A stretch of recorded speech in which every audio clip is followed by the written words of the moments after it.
家占了我家3垄地，6年了没人管啊！大人，我家男人被冤枉下狱3个月了，求您做主。3年陈案400多起，烂账800多笔，田亩册与实际严重不符，这到底是多少年的烂摊子？活不下去了，穿越传承县令比传承太监还惨。检测到宿主躺平意愿极度强烈，最强摸鱼系统已激活。狗长犄角了，说谁是狗呢？本座是上古神兽。行，你怎么帮我摸鱼？简单，本系统会根据宿主的偷懒需求，自动生成最省力的解决方案。治理妙招、技术图纸、军事方略，应有尽有。意思是，我什么都不用干？非也，得下令，嘴皮子得动。那也比在这累死累活强10000倍。乡亲们，听我说，大人刚上任，需要时间，别急。你已获得初始天赋1，权责分明；初始天赋2，百姓调解。权责分明，意思是活权分下去让下属干，他们还能干出成就感来。宿主悟性极高。这帮人再闹下去，别说摸鱼，觉都别想睡。你们的案子本官接了，打架的松开，告状的把状纸留下，牵牛的把牛牵走，花坛里的花你赔。3日后，本官还你们一个公道。你俩留下，今晚就在这儿调解。李主簿记录。大人，这是要……天一亮，把所有人叫到正堂。师爷，捕头6房书吏1个都不能少。即日起，本县所有具体事务全部分派给各位，以后你们就是清河县真正管事的人，本官以后只负责最终监督。李主簿，户籍、田亩你最熟，以后这些由你全权负责。是。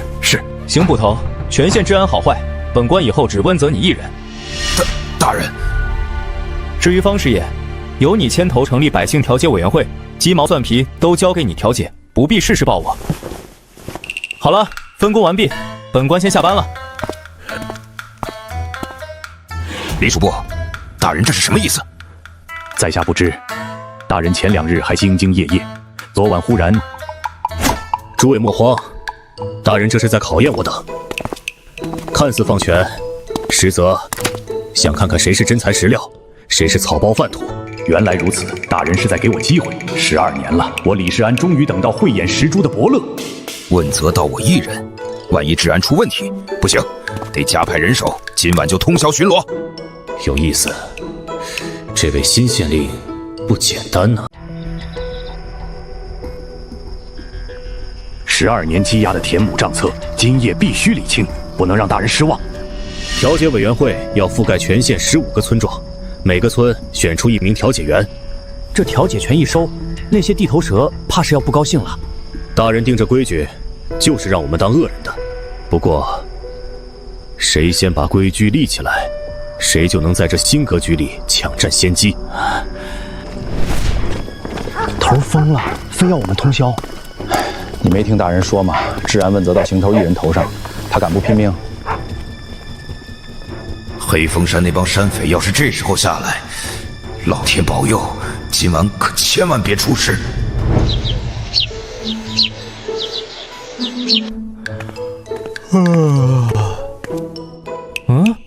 怎么这么干净？李主簿一晚上把12年的账都理清了，字迹工整，条理清晰，每一页都有批注，不错，系统这招还真有用。大人，昨夜下官已将积压户籍田亩账册全部清理完毕，这是综述和改革建议。下官的调解委员会组建方案也已拟定，请大人过目。不错，本官果然没看错人，全权天赋果然厉害，他们自己把活全干了，干得热血沸腾的，这摸鱼系统太香了。大人居然毫无惊讶之色，仿佛早料到我们能做到，这份淡定深不可测。他对我们一夜成果波澜不惊，仿佛理所应当。既然都没什么大事，本官就去。大人留步！大人，这些琐事虽已解决，但本县最核心的难题尚未触及。什么难题？财政、清河县已连续3年入不敷出，库银见底，下月连衙役的俸禄都发不出了。什么？去年全年清河县亏空1300两，今年更糟，前半年就亏空了800两。照此下去不就要破产了？不行，这县衙不能倒，县衙倒了，我上哪儿摸鱼去？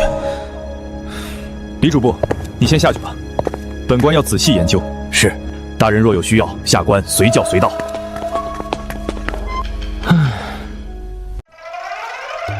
小玩意儿，出来！哼，都说了本座是神兽谢志。别管你是什么了，有没有什么不用动脑子的办法，能解决财政危机？检测到宿主懒癌发作，触发方案奖励。建议方案：摊丁入亩。什么意思啊？简单说，谁地多谁就多交税。那些大地主岂不是？没错，按旧制，他们每年要交的税比10个种10亩地的佃户加起来还少，但按新法就得翻上好几倍。也就是说，穷人减负，富人多交，县衙税入还能增加？正是，而且计算简单，连账房先生都不用请。好，就这个。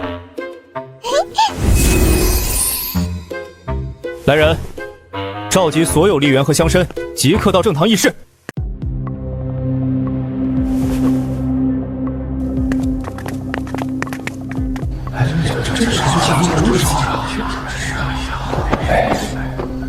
本官决定从即日起改革税制，废除旧税，推行新法，摊丁入亩，取消丁税、户赋、田租等所有税种，统一按田亩面积征收。大人，万万不可！把所有税都压在田亩上，我等有田产的士绅岂不是要多缴数倍？我家那2000亩地，按这算法，1年得多交多少？大人，这是要逼死我们吧？你们怎么看？大人，此事关乎全县安稳，还需从长计议啊。大人，恕下官直言，新法虽好，但乡绅们若联合抵制，执行起来恐怕……我在清河县30年，从未见过如此荒唐的税法。如果推行，我宁可去州府告状。王乡绅，你家3200亩田，去年交了多少税？本官替你查了，去年你交田租折银64两，丁税折银32两，合计96两。城东张屠户家10亩薄田，去年交了多少？你知道吗？这田租加丁税折银14两，他全家6口人，1年收入不过20两，10亩地收成不到30两，交完税剩不下几个钱。你家呢？祖制如此，这是老祖宗传下来的规矩。够了！祖制，前任留下的烂账，你帮他还了；清河县库银见底，你也替全县百姓垫了。本官没时间跟你们扯皮，2条路：要么接受新法，农户能喘口气，你们的生意也能继续；要么本官以囤积居奇、欺压百姓之名，将你们田产尽数充公，重新分配给无地农户。大人，这与法不合。本官就是法，有谁胆敢违抗上命，大可以来试试。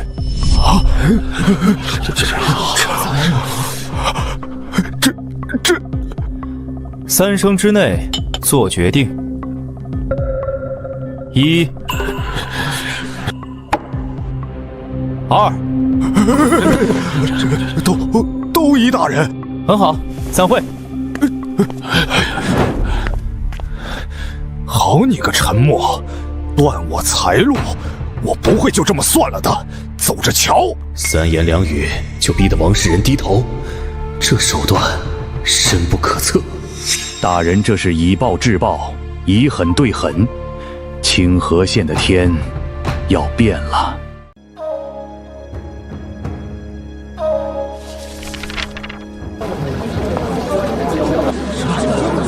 什么？以后不用交人头税了，只按地交粮。俺家5个儿子，光是丁税就快压断腰了，这是真的。县令大人亲口说的，千真万确。陈青天的令，谁敢作假？青天大老爷呀，俺活了60年，头一回见替穷人着想的官。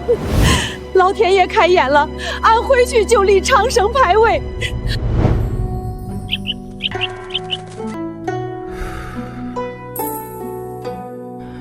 不用管那些破账本，每天喝喝茶，晒晒太阳，这才叫人生啊！大人，成了！什么成了？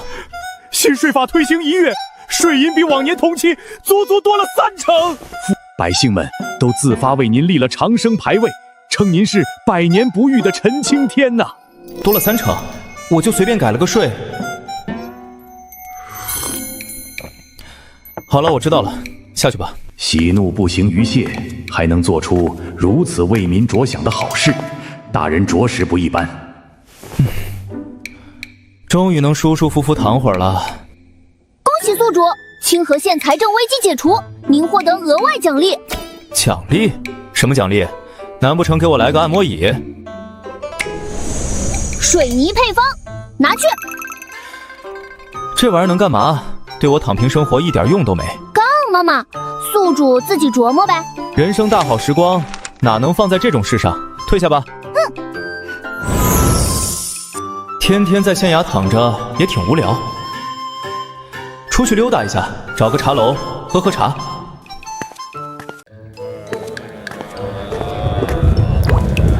不是吧？刚出门就下雨？反正茶楼不远，一口气冲过去好了。这县里的路也太烂了，下雨天全是泥坑，就算晴天出门，这破路也是受罪。唉，等等，系统刚给的水泥图纸，刚好能拿来修路啊！清河县里里外外都修成水泥路，以后摸鱼出门玩也方便啊！大人，光临我们小店，今天喝点什么茶？哎，大人。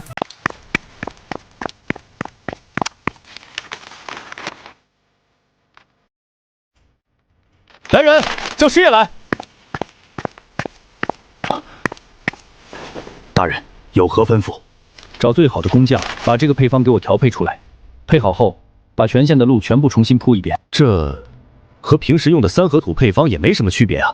你小瞧它了，这叫水泥，用它铺出来的路坚硬如石，平整如镜，雨天不积水，晴天不起尘。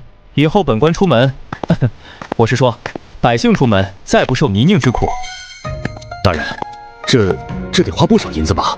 那就花这个钱，这关乎出行效率，不关乎民生。别废话，快去办。哎，还有，不准偷工减料。若让本官发现哪段路有猫腻，按贪墨论处。大人放心，下官亲自监工。等路修好了，雨天出门也能干干净净，这才是摸鱼该有的生活。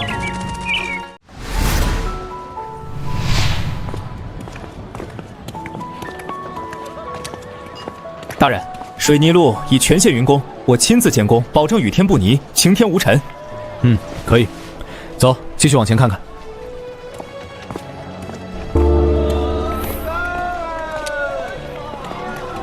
怎么忽然多出来这么多摊贩？回大人，路刚修好，就有小贩自发来摆摊儿，说是路面干净方便，做生意都方便了。我就修了条路，这帮人全跑来占便宜了。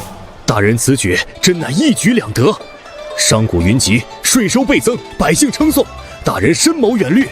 不过算了，路好了，商业起来了，县里税收就多。只要我能安安稳稳喝茶听书，别的懒得管。大人笑了，他一定是对这繁荣景象感到欣慰。大人不好了！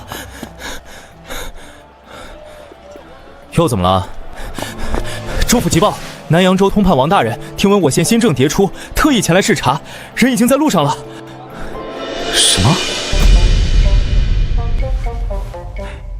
大人，咱们怎么迎接来视察的王大人？视察意味着没完没了的会议，要写汇报，要陪领导吃饭，要陪笑脸，要喝酒。既然是检查，那我干脆摆烂好了。只要我不主动、不配合、不深入，来检查的也拿我没办法。到时候对方就会觉得青山县不过如此，转一圈就走。等通派大人来了，你去城门口迎接，不必组织百姓，不许搞排场。大人，这不合礼序吧？就在食堂用饭，按规矩2菜1汤，不必加菜。还有视察期间，本官公务繁忙，一切汇报由你负责，本官不出面。是。好了，退下吧。唉，大人还是太年轻，不懂官场的这些人情世故。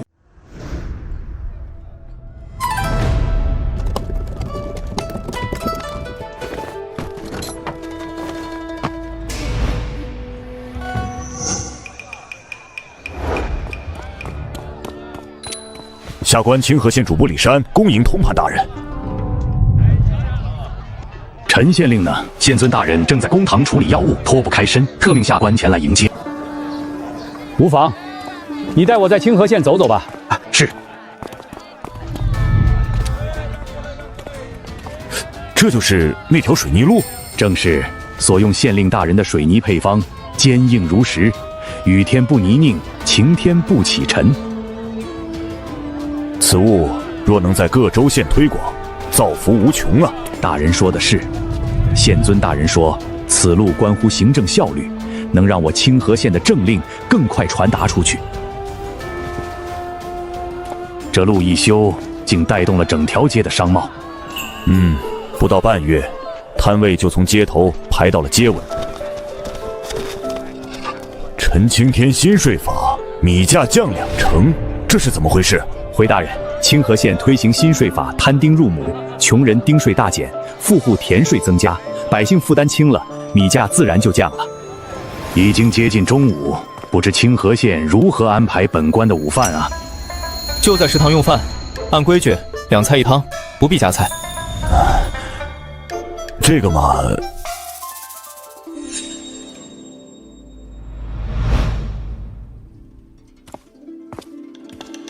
陈县令这是想给我换换口味？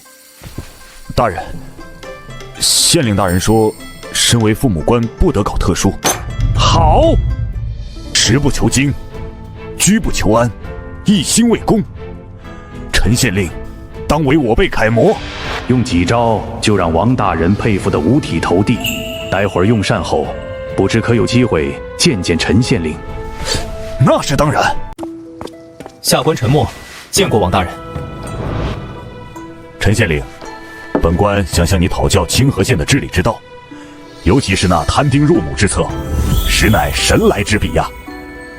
下官不善庶务，都是李主簿办的，大人问他便是。那水泥路呢？下官只提了个想法，具体督造都是方师爷的功劳。将所有功劳归于下属，这是工程部君的至高高见，他当真不一般。今日清河县一行，本官感触颇多，就此告辞。大人告辞。完了完了，王大人肯定要向上告状了，说大人身为县令不作为。放心，清河县这小地方，就算把我罢免了，也没人愿意来。至于告状，官场上谁不告谁的状，别太在意。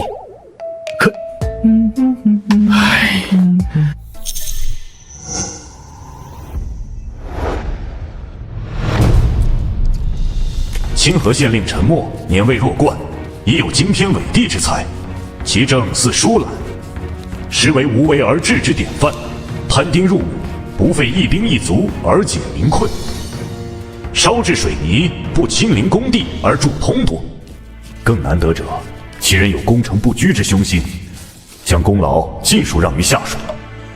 如此格局，如此才干，实乃百年不遇之奇才，当为国之大用。陈默此人，或可成朝廷砥柱。若因年轻就被埋没在这小小县城，是朝廷的损失。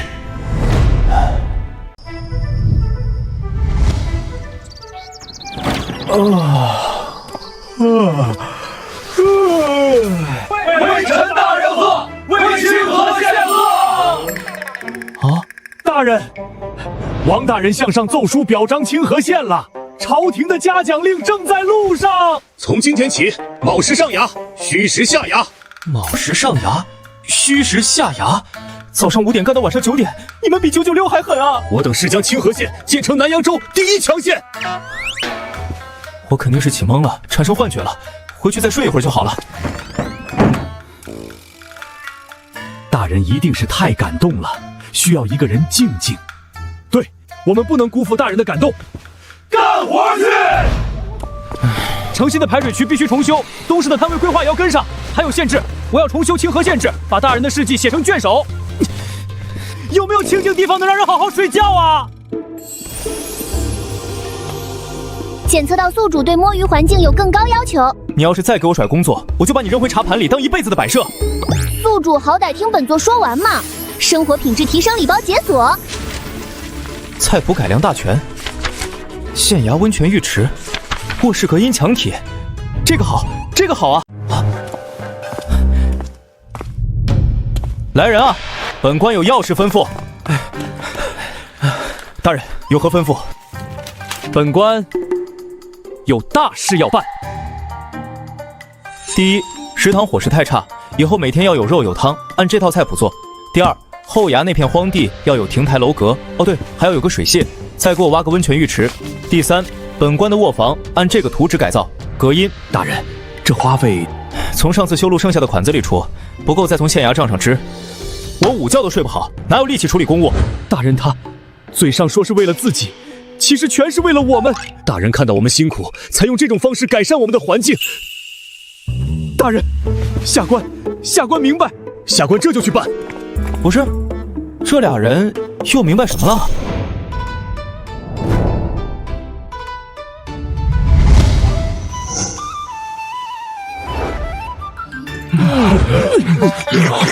陈大人给的菜谱太好吃了，这是什么东西？不知道叫什么，但比城里的酒楼都好吃。系统给的食谱，连汉堡炸鸡都有，就是没有肥宅快乐水。快乐水配方也有，宿主要不要？先留着吧，等我把汽水也拿出来，这世界就彻底乱套了。啊，是大人。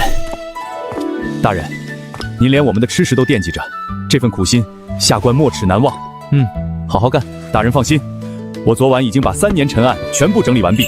3年陈案，这个工作狂。罢了，也好，他们吃高兴了，干活更卖力，我也清静。岂有此理！他沉默修路拆桥，害我等要多缴多少税？王兄说的对，陈默这小子上任以来，处处与我等为难。依我看，不如联名上书，告他怠慢上官之罪。可万一被陈默发现，怕什么？我等联名，上面也得掂量掂量。对，上次王通判来视察，陈默连顿像样的饭都不请，这简直是藐视上官。等着吧，不用多久，清河县还得换县令。就这么定了，明日联名上书，看他陈默还能蹦跶几天。好。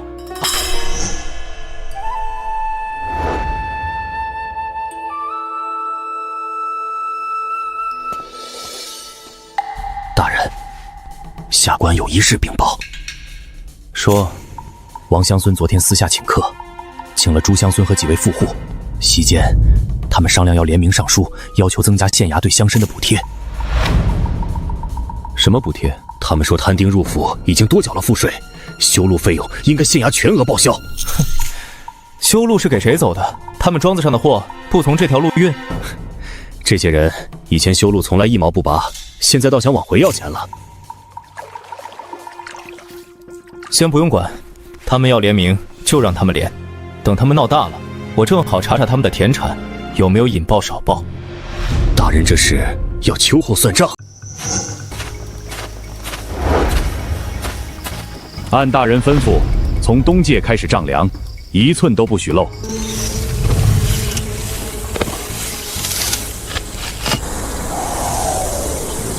东界完毕，400步，无误。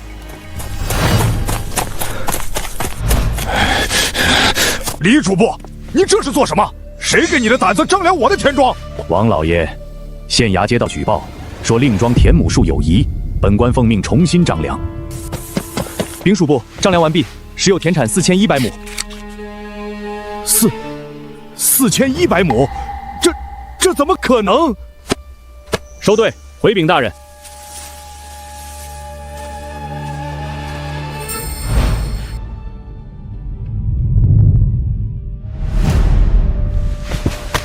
4100亩，报3200。王乡绅，解释一下。这是祖上留下的荒地，新开垦的。开垦荒地，按律应该先报县衙备案。你报了吗？方师爷，引爆田产，偷盗赋税，该当何罪？回大人，偷漏赋税，轻则补缴并罚银3倍，重则没收引爆田产。大人饶命！小人知罪，小人愿补缴。补缴是3倍罚款。你那900亩地值多少？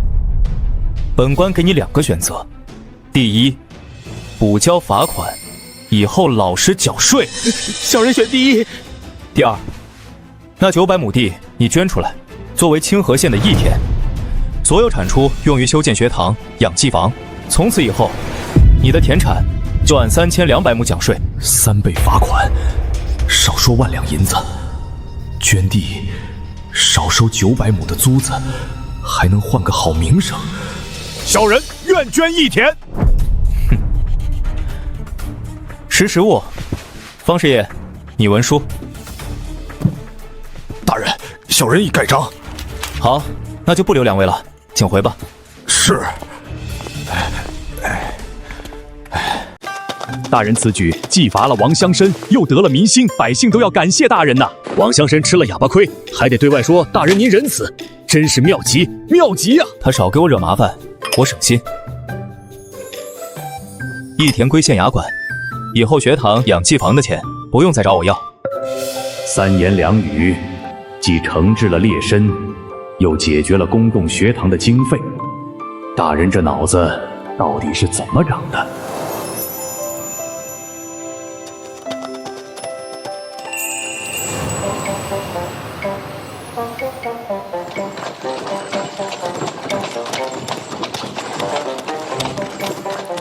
路是自己修的，街是自己搞活的，我只要负责享受。这才叫生活啊！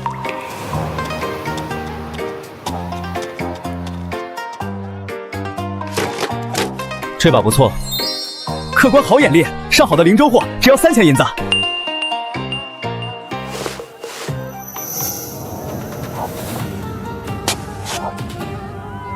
好家伙，偷到本官头上来了！客官，您别上火，最近街上生意好，扒贼也多了，3天2头有人被偷，没人管。怎么管？那些扒贼背后有黑风山的山匪撑腰。上个月隔壁老王抓了个贼，当晚铺子就被砸了，报官也没用，捕快说查不到人。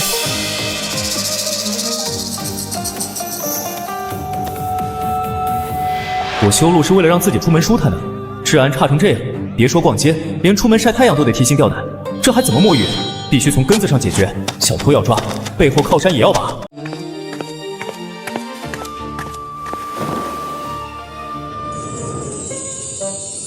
宿主，检测到治安问题，正在影响宿主摸鱼体验，可发放网格化巡逻方案，初级指纹识别技术。来人，叫刑捕头。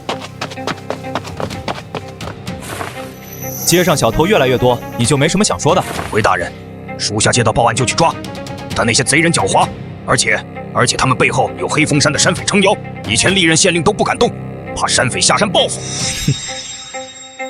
所以你就让他们偷？属下无能。起来，本官不要你认错，本官只想要一个出门不用小心翼翼的清河县，能做到吗？属下尽力。光尽力不够，从今天起，按这个把清河县划成15个网格，每个网格配一组捕快，责任到人，哪个网格出盗窃案，哪个网格的捕快扣俸了。大人，这法子。第二件事，把全县百姓的指纹都采集一遍，尤其是近3个月有过案底的人，每个人的指纹独一无二，案发现场留下的指纹一比对，就知道是谁干的。指纹能破案？去吧，先从偷本官钱袋的那个贼查起。属下遵命。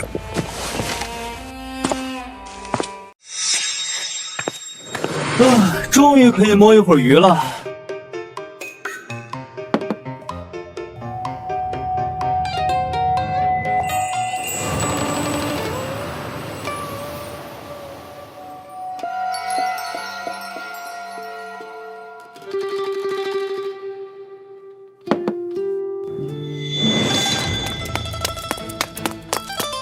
大人，最近3个月的街面盗窃案，现场提取到的指纹都在这里了。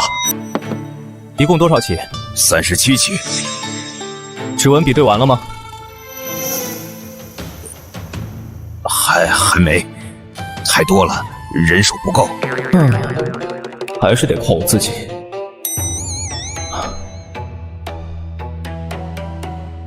拿过来。是。系统，帮我翻，找出指纹重合最多的那个。宿主，你现在连翻个卷宗都要使唤本座了。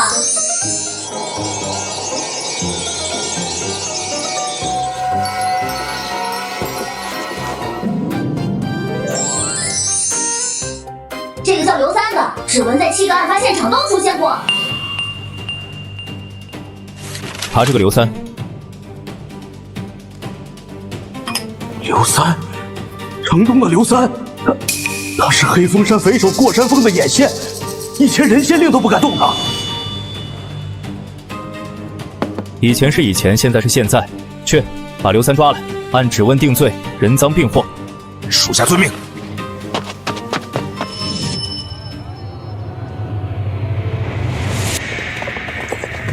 让一让，都让一让。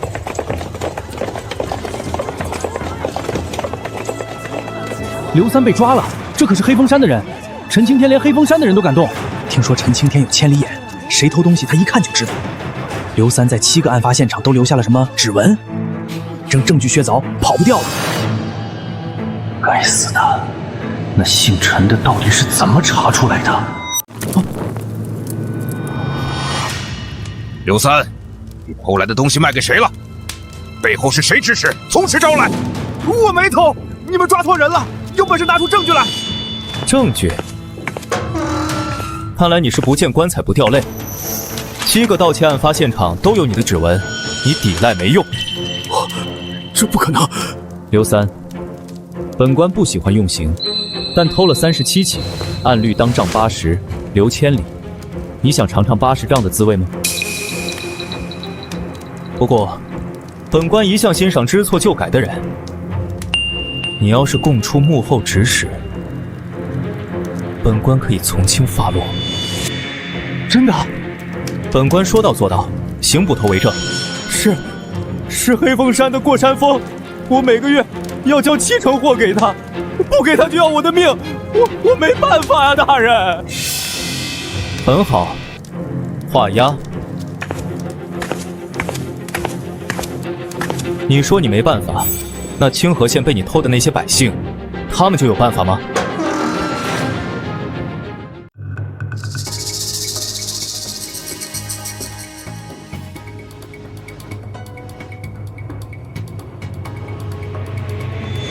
过山峰，黑风山，小偷好抓，山匪难剿。过山峰手下少说上百号人，就凭县衙那20几个捕快，硬碰硬是找死啊！系统，有没有那种不用我亲自上阵，也不用死人的剿匪方案？宿主，你上次不是说再给你甩工作就把我扔回茶盘当摆设吗？此一时彼一时。山匪不除，我连街都不敢逛，这影响我的核心利益了。检测到宿主产生一劳永逸解决山匪的潜在需求，解锁懒人剿匪礼包。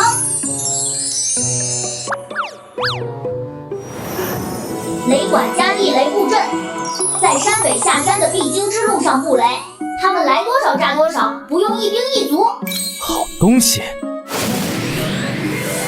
明天就让工匠开工，在路上埋雷管。宿主，你不怕炸到自己人？派人守着，做好标记不就行了？等那些山匪下山的时候，山匪来了！黑风山的人下山了！警戒！大半夜的，让不让人睡了？唉。宿主，过山峰亲自带队，少说100人，正往城东方向去。雷管买好了吗3天前就按方案买好了，在他们下山的必经之路上，只要踩上去，连环引爆。那就行了，等响。宿主，你不去看看？看什么？炸完了我去收尸就行。现在去，万一踩到自己的雷呢？别吵，混。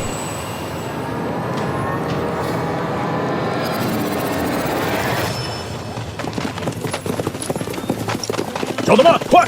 抢完粮就撤，别耽误！老当家的，听说这新来的县令有点手段。有手段又怎样？清河县换了13任县令，哪个敢动老子？什么东西？怎么回事？有埋伏！啊！是天雷，天雷劈下来了！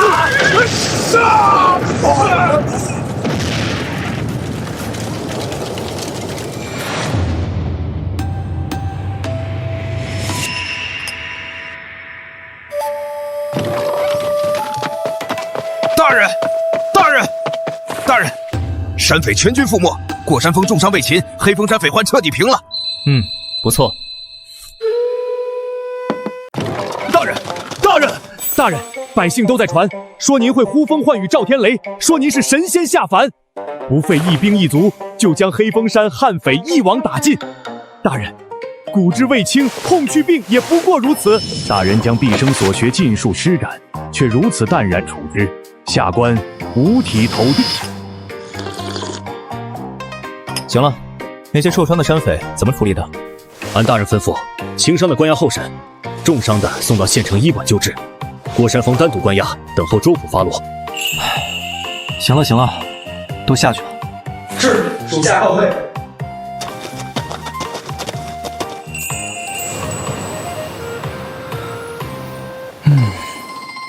想睡个懒觉可真不容易。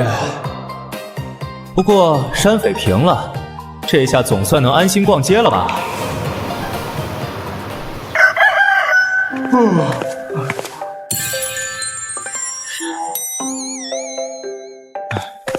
大人，这是下官昨夜拟定的清河县3年发展规划纲要，涵盖农耕、水利、商贸、教育4大板块。大人，这是下官修订的清河县调解委员会工作细则，涵盖15个村落68项纠纷的标准化调解流程。大人，网格化巡逻成效显著，本月下官盗窃案这是下降80%，治下清河县治安强化方案第2版。这是内卷起来了。李主簿，公堂之上，礼数为先，还望谨守规制。邢捕头此言未免拘泥。大人理政向来上实务，重实效。下官先行禀示，正是惜大人寸银，体上官勤政之心，何错之有？等等，这不只是内奸，这是争宠。你2人皆是公文律职之人，忠心办事本是分内本分，何须居于先后，徒生芥蒂？大人，县下民情公务特不容缓，不才愿先行梳理始末，为大人细细禀明。方师爷，你停！各位如此爱岗戒业，本官果然没看错人，啊！哈哈，既然大家这么有干劲儿，那就继续好好干，我看好你们。那本官就先下班了，你们要加油啊！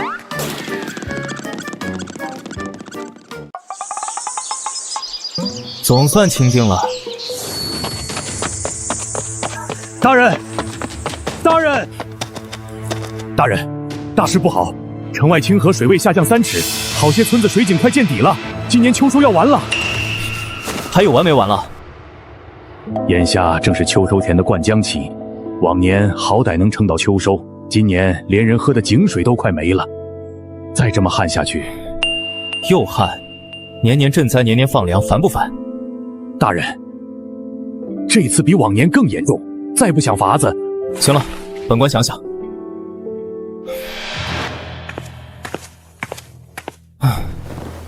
旱灾，山匪刚平，旱灾又来，这破地方是天谴之地吗？要是能打到很深的地下水，旱个3年也不怕。可是这破地方连个像样的钻头都没有，怎么打？宿主，你看起来很需要我。你有办法打深井？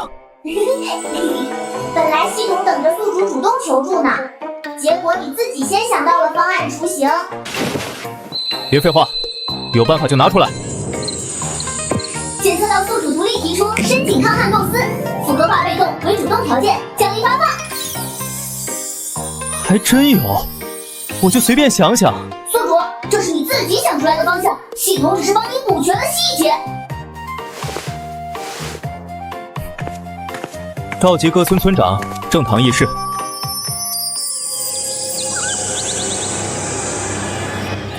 听说今年比大前天还旱，官府要是不放粮，咱们村得饿死一半。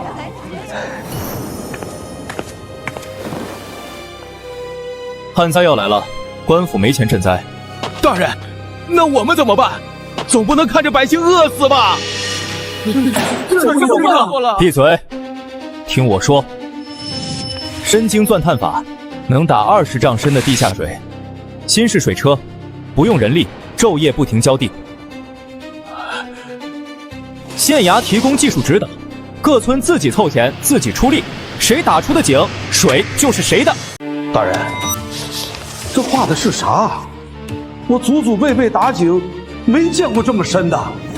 20丈，我们村最深的井才5丈，就算打得出来，得花多少钱？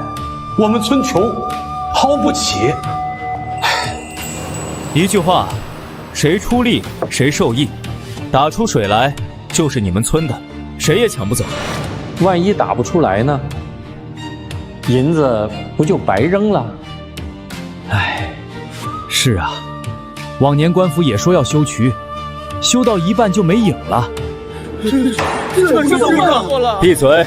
本官没空跟你们讨价还价。第一个成功打出深井，水量充足的村子，赏银100两，县衙现银，当场兑现。10天内必须开工，谁不动，以后别来县衙喊旱。本官说到做到。大人，我信你，王家村出200两银子，干了！王老哥，你疯了？200两打水漂怎么办？你爱干不干？我们村地少人多，旱死也是死，不如赌一把。你随便。行，你王家村敢干，我李家村也干，出300两。他们真敢啊！万一真打出水呢？白花花的银子。干了！我们村出不出银子，但可以出木料。行了，就这样办，散会。记住，县衙只认结果，争气不如争水。回去干活吧。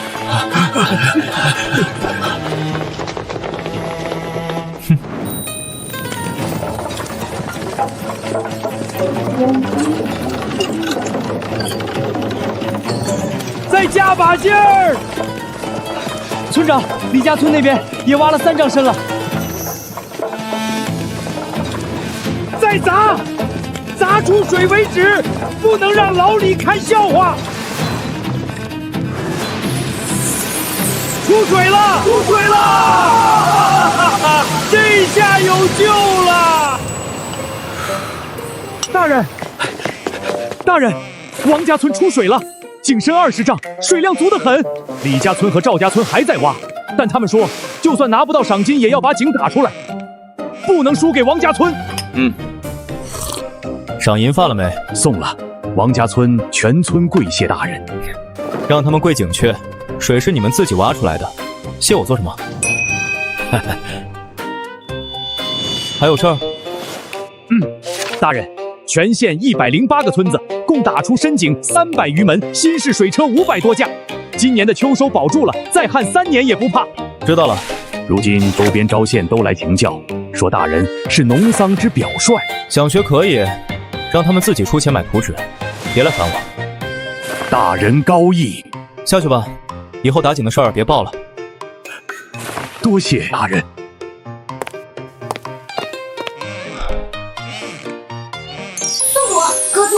上心，连祠堂房梁都拆得凑齐了，你队长真绝！绝什么绝？我就是懒得出钱。大人，3日后便是乡试，现学的考生们已经在准备了。乡试？正是。今年本县有30余名学子复考，若能中几个，也是大人教化之功。科举考出来的，将来不是当官，就是做幕僚。万一有几个有本事的，以后可以招来给我干活，我自己就能更省心了。到时候本官亲自去看看。大人要去考场吗？不行。行，当然行，下官这就去安排。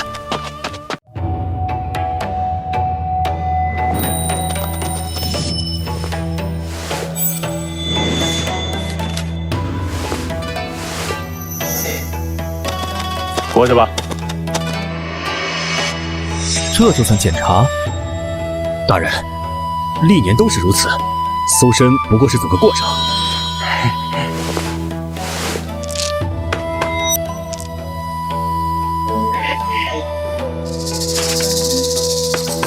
你也进去吧。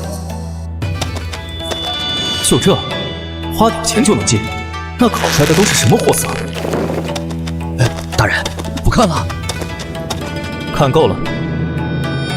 本官问你，往年考中的那些，有几个是真有本事的？这实不相瞒，多半是花钱买的功名，真才实学的不到3成。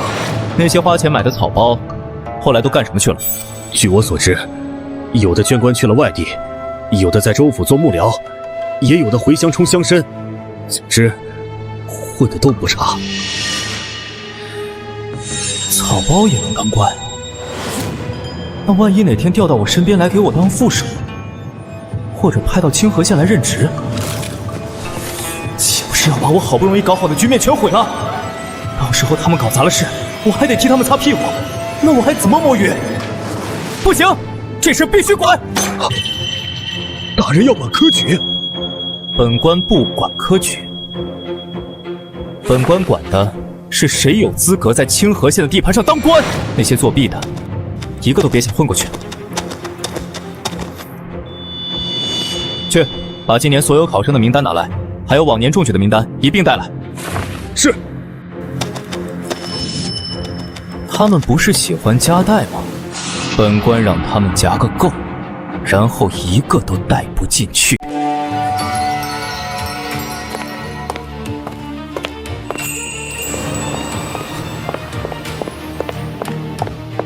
大人，今年考生37人，其中至少有10人家里是豪绅，往年都靠夹带过关。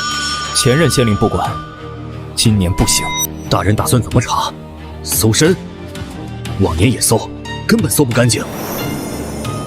你先下去，让本官好好想想。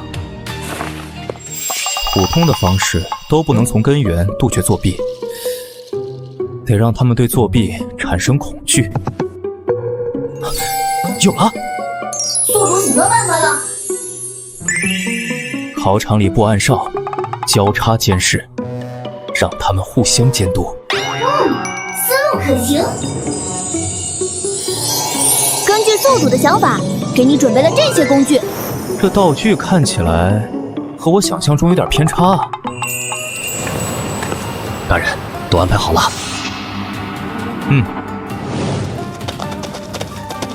本届乡试县长大人格外重视，想出人头地的一定要认真作答。至于那些不该有的心思，趁早收起来。学生谨遵考试规则。我宣布，本届乡试现在开始。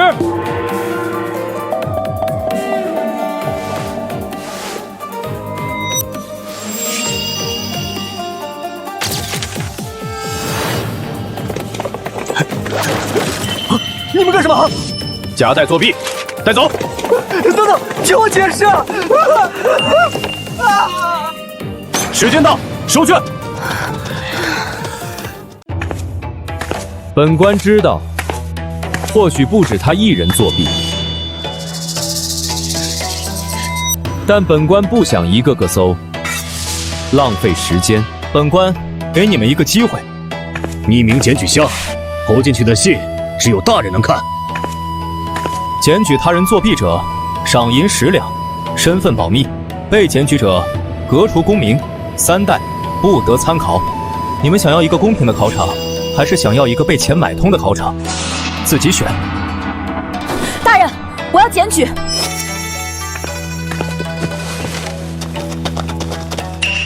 我也要检举。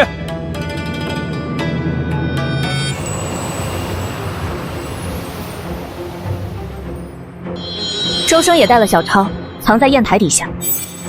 记下来。下一个。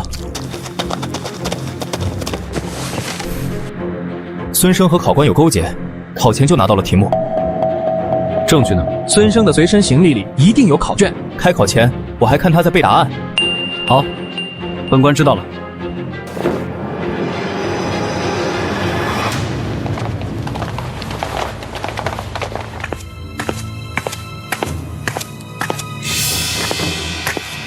听说今天查的严，有人被记了。怕什么？考都考完了。诸位且慢。考试结束了，但有些事还没完。周生，大人，我怎么了？夹带小抄。完了。孙生，大人，我可有功名在身。你无凭无据，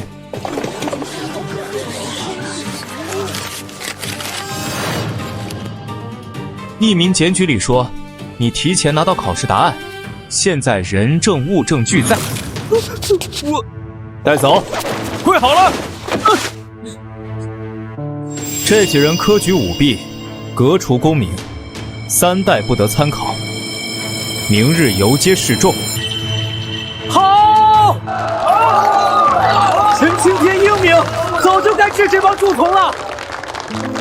你们中有人凭真本事，有人差点动了歪心思。本官不管过去，但从今以后，清河县的考场只认才华，不认银子。大人公正严明，乃我清河学子之幸。你们将来考上功名，是要给朝廷办事，给百姓办事的。清河县需要的是能臣，不是草包。你们若能成才，本官脸上有光。大人放心，我等定不负大人期望。不负大人期望，为清河争光。行了，都回去等放榜吧。大人，大人，大人，大喜！说，今年乡试，我县无一例舞弊，中举学子中有70%是寒门出身，个个才学扎实。而且，那些中举的学子联名上书，说要为清河县效力，报答大人的知遇之恩。让他们好好读书，将来当官别给本官丢脸就行。难得好天气，刚办完科举，出去溜达溜达好了。大人，城外30里的清河盛产鲤鱼，您何不去钓几位？有鱼？那里河面开阔，能并行2艘大船，一网下去几10斤鱼呢。那本官去试试。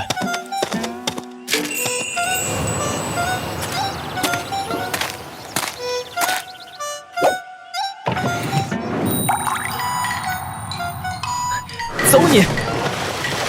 怎么是垃圾？我就不信！再来！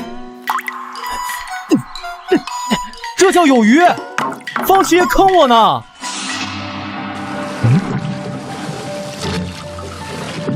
老人家，这河怎么成这样了？大人，您是外地来的吧？这河死了3年了。死了？以前这清河水清的能看见底儿，鱼一网上来几10斤。我爷爷那辈儿，河面能并行2条大船。夏天孩子们在河里摸鱼抓虾，冬天冰下面还能凿出活鱼呢。后来上游砍树，泥沙冲下来，河道1年比1年窄，1年比1年臭。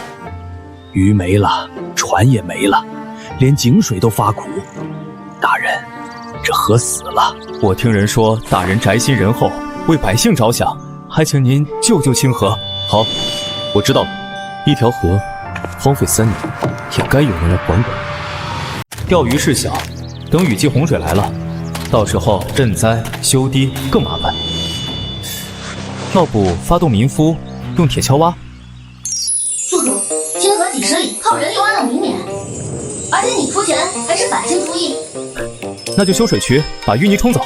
上游没水，冲不动，而且修渠比清淤还贵呢。唉，这也不行，那也不行，你说怎么办？宿主，你自己想省事的办法，不能全指望我。要是有一种船，能在水下挖泥就好了。算说到点子上了。你有？炼斗式挖泥团图纸，木质简化版，1天清女顶100人。早拿出来不就完了？回去开会，钱不能让县衙出。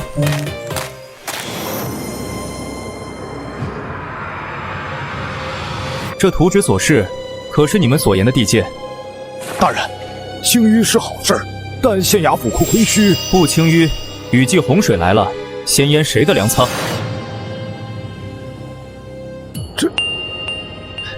大人，这工程要花多少？我们生意也不好做啊。3000两，县衙出1000两，剩下的你们分。2000两，大人，这太多了，我们1年才赚多少啊？那本官换个说法，清淤之后，河道变宽，商船能直接开到你们码头，货走得快，税收减半，1年就能赚回来。大人说得清楚，万一船造不出来呢？造不出来，县衙赔你银子；造出来，你捐双倍。敢不敢赌？今天不掏钱，以后洪水淹了，别来哭。大人留步，我捐300两，我也捐300。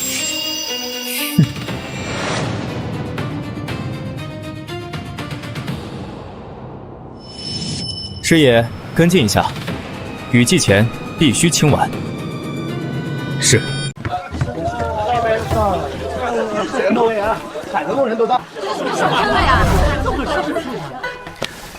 清河清泥工程历时3月，疏通河道28里，即日起漕运、商运全面恢复。陈大人这一清淤，我们的船从州府少走5天水路，剩下的钱还不都得交税？家也得认，总比没路可强。大人，商户们对码头税有些怨言。路是他们走的，货是他们运的，有怨言去找州府。现在终于能好好钓鱼了。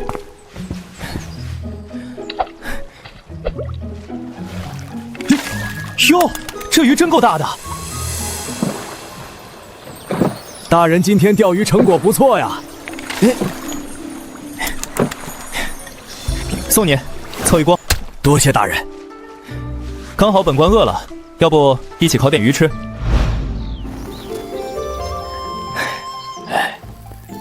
大人，我只有粗盐。够了。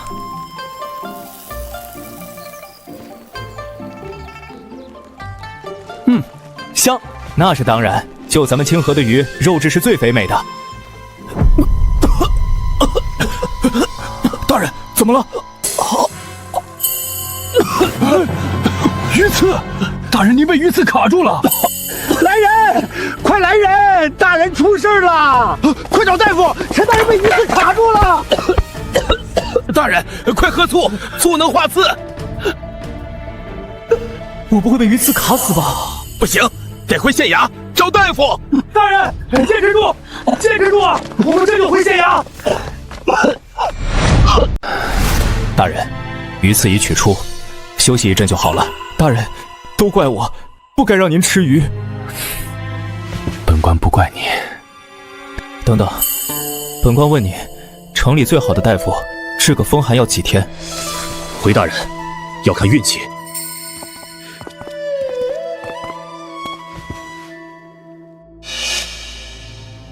运气。上个月刘掌柜的儿子风寒，喝了7天符水才好了。前街的李寡妇足足喝了半个月的符水。同一个病，治好治坏全靠这种骗人的东西。大人，这里穷乡僻壤，药材大夫都不够，有点小毛病，基本就是等死。不行，得自己搞一套能用的医术。去，买10坛最烈的酒，再找几个工匠来，本官要折腾点东西。是。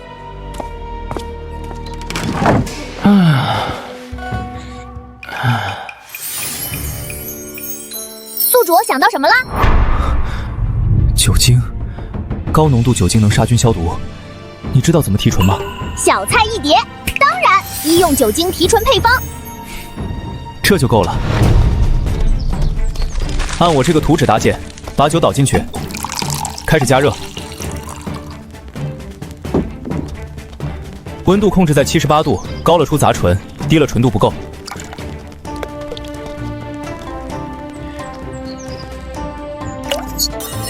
成了，75%的医用酒精，装瓶，每瓶都贴上酒精的标签。不错，今天起开始接受义诊。大人，城里郎中以刘半仙为首，他们恐怕……李主簿，你这是哪儿的话？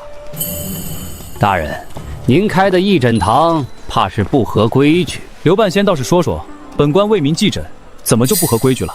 官府行医，与民争利。况且您不懂医术，万一治死人，岂不是败坏官府名声？大人，听说这儿有义诊，能不能救救我兄弟？怎么伤得这么严重？3天前他就受伤了，刘半仙说要截肢，大人求您救救他。别慌，先抬进来。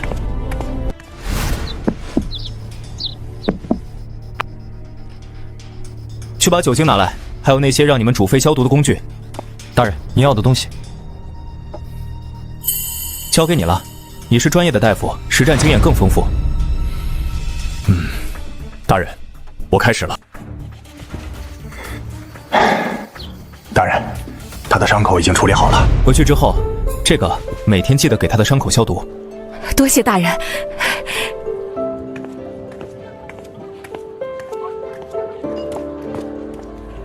大人，你的那个酒精真有那么神奇吗？当然，你就等着拭目以待吧。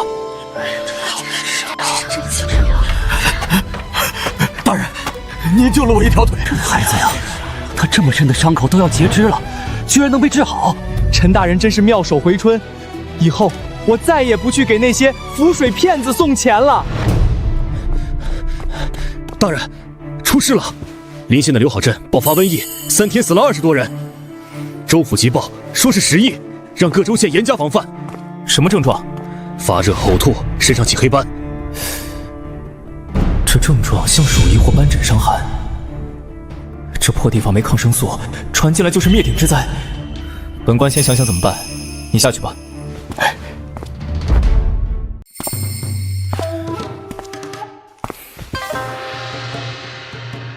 能查明瘟疫的源头吗？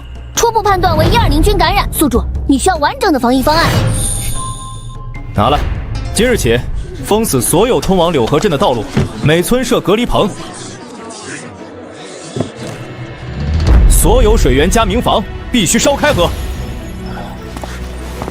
大人，这要花多少银子？不花钱就花命，县衙出钱，不用你们掏，照做。怎么回事？怎么回事？怎么拦着我马呀？怎么拦着不让走了？陈大人有令，所有柳河镇来人必须城外隔离14天。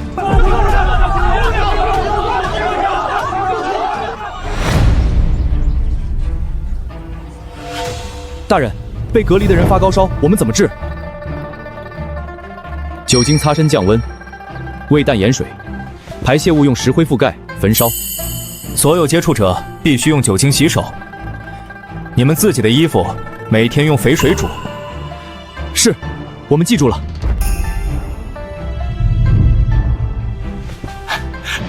大人，他好转了。继续观察。大人，小人从柳河镇逃出来，差差点害了全县。回去告诉你们村，按这套法子防疫。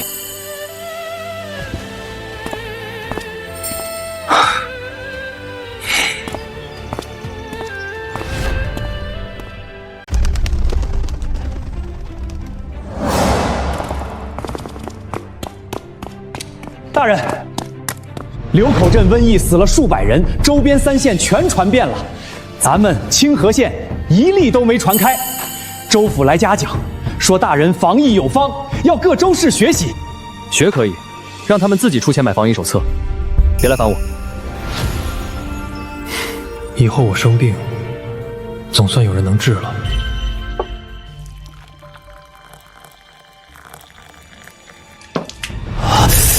大人，快去医诊堂！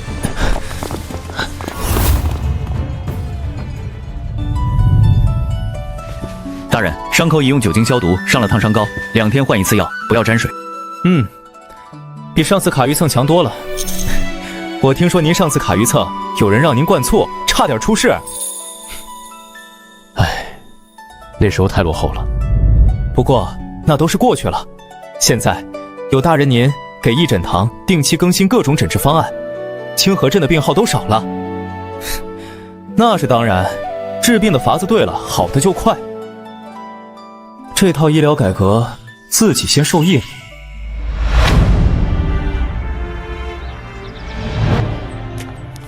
又没事干了，这破地方天一黑就跟死了一样。城里有什么好玩的地方？戏楼、茶馆、说书的都行。回大人，清风阁戏楼今晚有戏，请的城里最好的班子。那就去看看。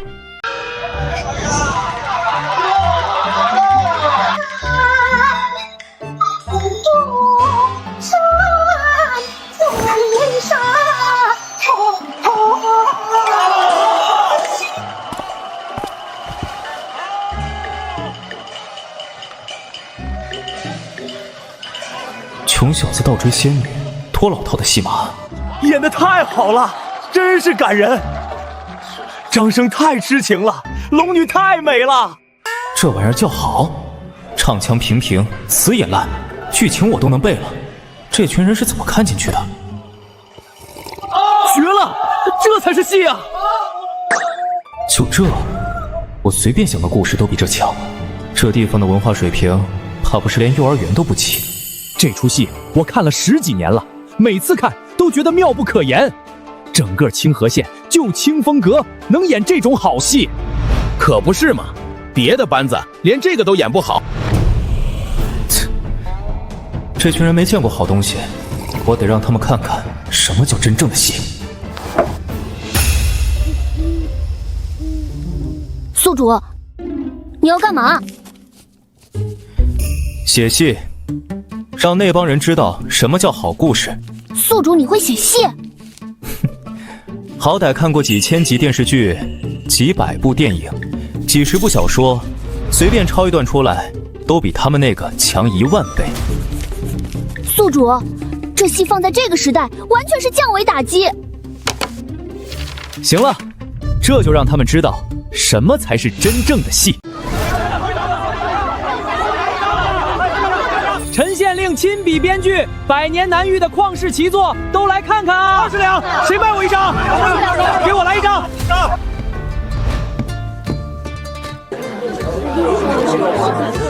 各位乡亲，今天的票已经卖完了，明天还有啊！这下，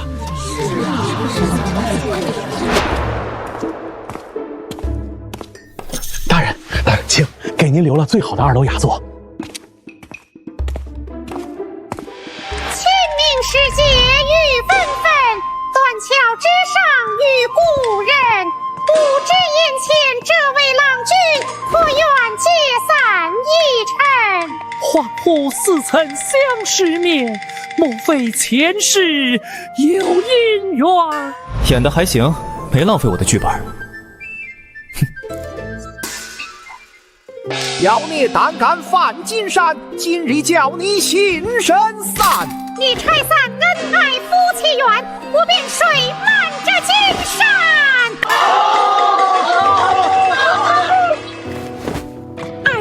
踏下凄凉国，今日中间续郎命。这《白蛇传》太好看了，陈大人真是文采斐然。各位，今天看的满意，别忘了出去给陈大人和清风阁多多宣传啊！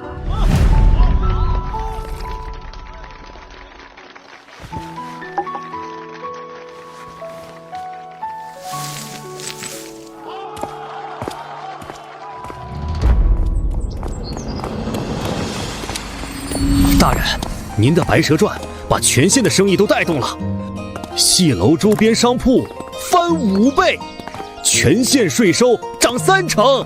这几本去送给戏院老板，这些够他演3年，别再来烦我。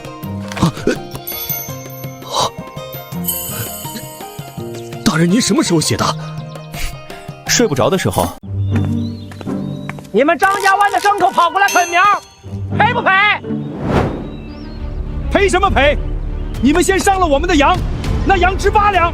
放屁！是你们的羊先糟蹋了庄稼。非得给你点颜色看看。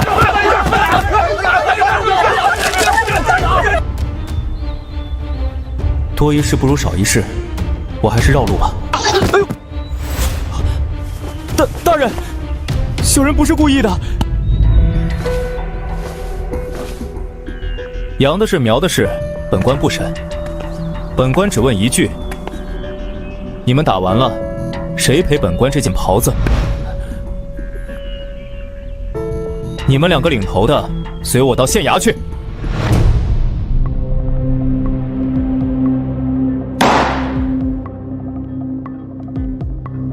本官今天散步，被你们的人撞了。起因只是羊砍了几根草，就发展成斗殴。为了田岗、水源、牲口，村里3天2头吵，实在不好管。本官给你们个法子，自己管自己。回去把这张乡规余例根据各村的规矩写好，然后来县衙备案。大人，定了规矩谁管？各村推举德高望重的老者，成立乡贤调解团。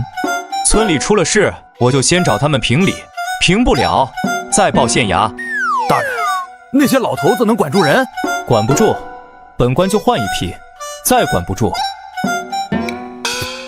是大人，一定能管住。从明天起，邻里纠纷、口角斗殴，先找调解团按村规处置，捅出天大的篓子，才准送到本官公堂上来。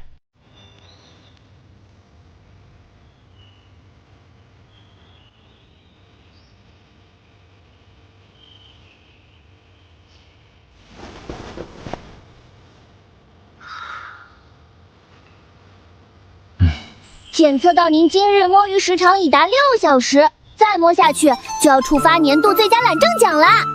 闭嘴，别打扰我享受人生。当这个破县令最大的好处，就是没人管我，治安有人管，税有人收，冤案有人断。我这个县令就是个人形公章，完美。大人，南阳州府800里加急。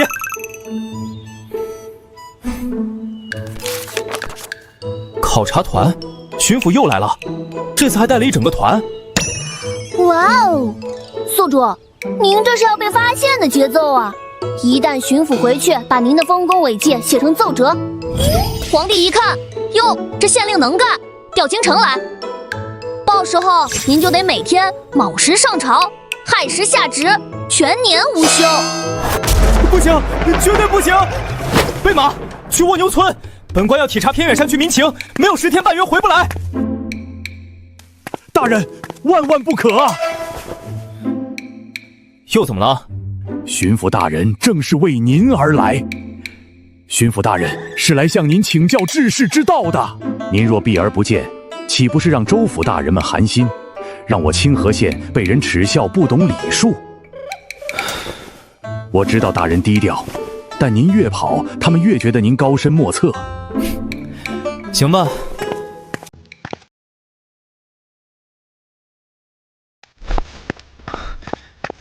怎么办啊？宿主，您可以选择装病、装傻以及装死。我建议是装病，毕竟可以躺着。装病？对，我病得爬不起来，他总不能把我从床上抬去开会吧？传令下去。大人有何吩咐？本官近日夜观天象，偶有所得，需闭关参悟天地治理。3日之内，任何人不得打扰。大人，竟在此等关头仍不忘悟道修身，我这就去安排，绝不让任何人打扰。行了，3天，够我想出下一条对策了。宿主，您确定这招能行？他们总不能闯进我书房抓人吧？我可是在悟道。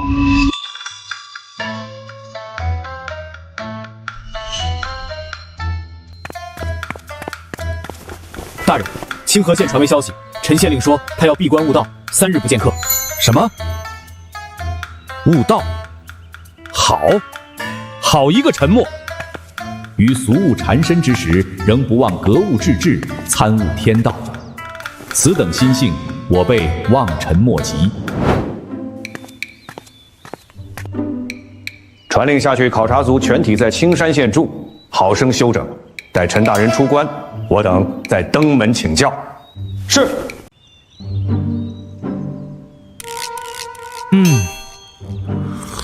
3天清静，不错。大人，巡抚大人听闻您闭关悟道，非但没有不满，反而大为赞赏。什么？而且巡抚大人还说要带着考察团在清河县住下来，等您出关。还要住下？没错。知道了，你先下去吧。哎，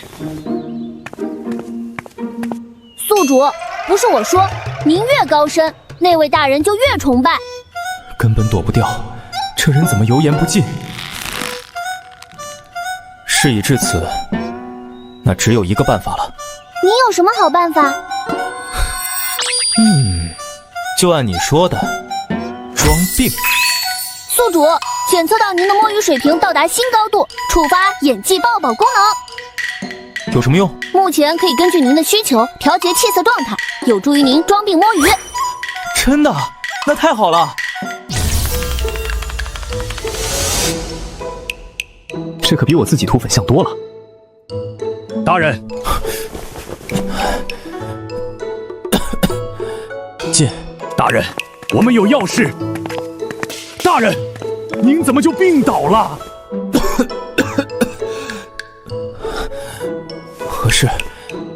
巡抚大人他说要来看看您。陈大人，你这脸色，是我等的错啊，竟让您操劳成疾。不怪大人，只要你们能回去，下官的病或许就好了。您放心，我等就在此地为您分忧，绝不让你再操劳分毫。你安心养病，清河县的政务就让李主簿和方师爷陪同我四处看看。上次巡抚来视察都够麻烦的了，这次绝不能让巡抚重蹈覆辙。随便看看就行。大人辛苦改革这么久，这次一定要让巡抚大人好好看看。我的功劳能不提就不提。放心，大人，我们一定带巡抚大人看清城县最好的一面。好，李主簿、方师爷，你们带巡抚大人全面看看。大人放心，下官明白。陈大人安心休养，我等去就回。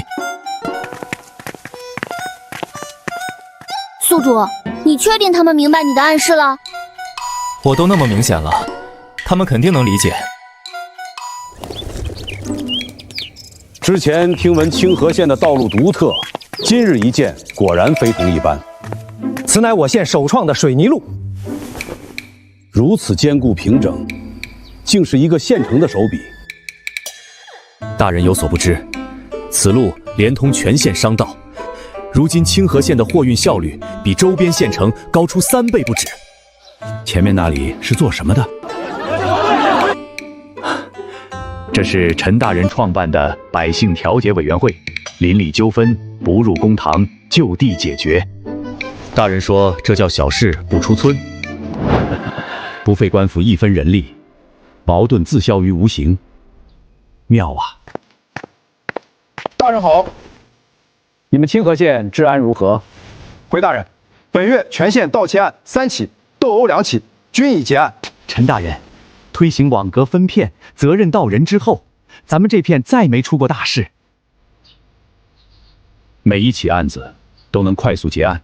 陈大人推行了指纹化验之法，案犯一案无所遁形，自然快速结案。此人知县之才，深不可测。巡抚大人，我再带您去看看别的地方。好。都去了这么久了，到底怎么样了？宿主，您都安排那么妥当了，怎么还担心？唉，这不是又怕巡抚脑补什么吗？不好，有人来了！大人，视察怎么样？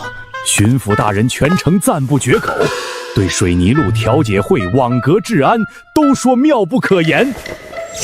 你们没带他看别的地方？看了，城南的义诊堂也看了。巡抚大人称赞说人心人术。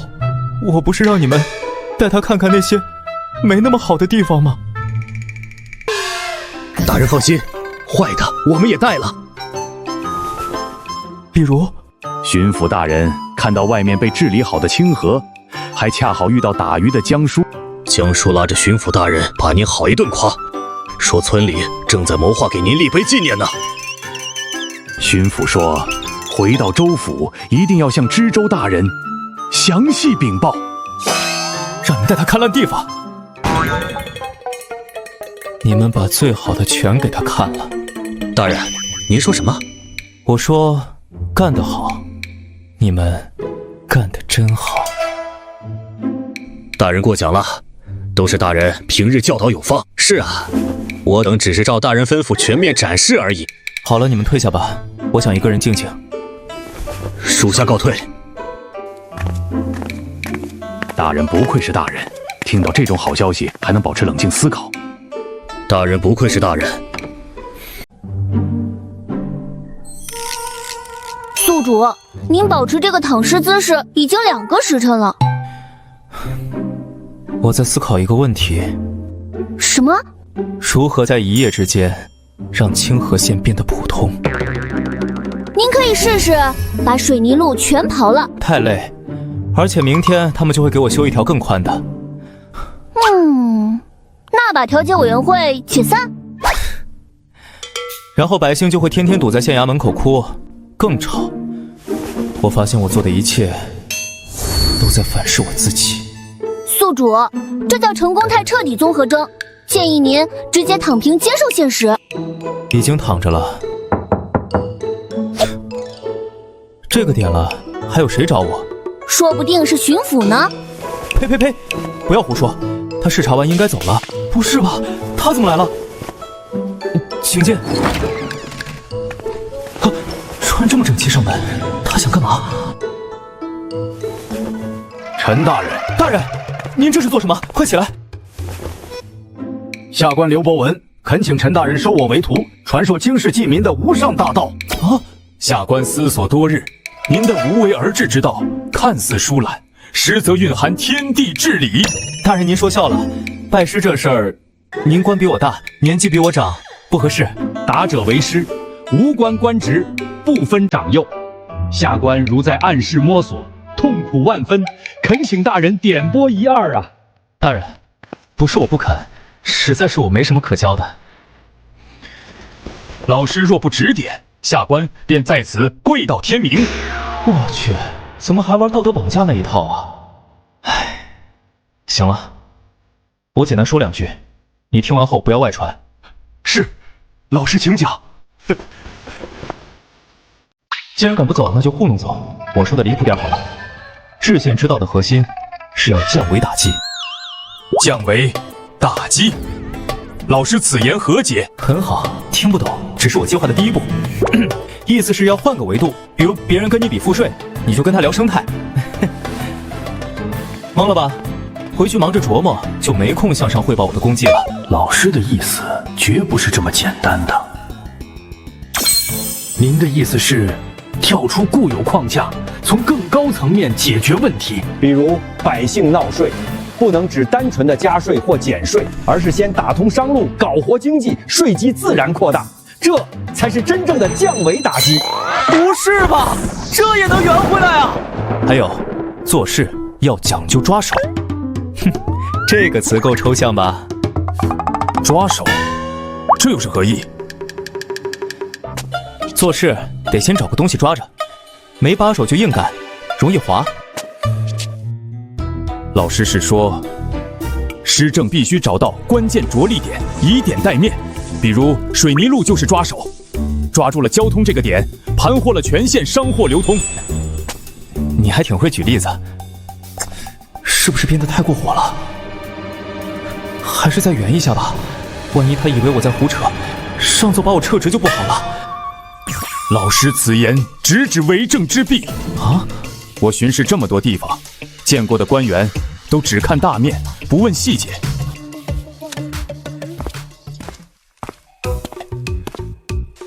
陈大人说的颗粒度，就是要深入基层，关注每一户每一人的切实感受啊！这还能圆上？我今日才知道，为何清河县能在短时间内焕然一新。原来全靠您这些大道至简的想法。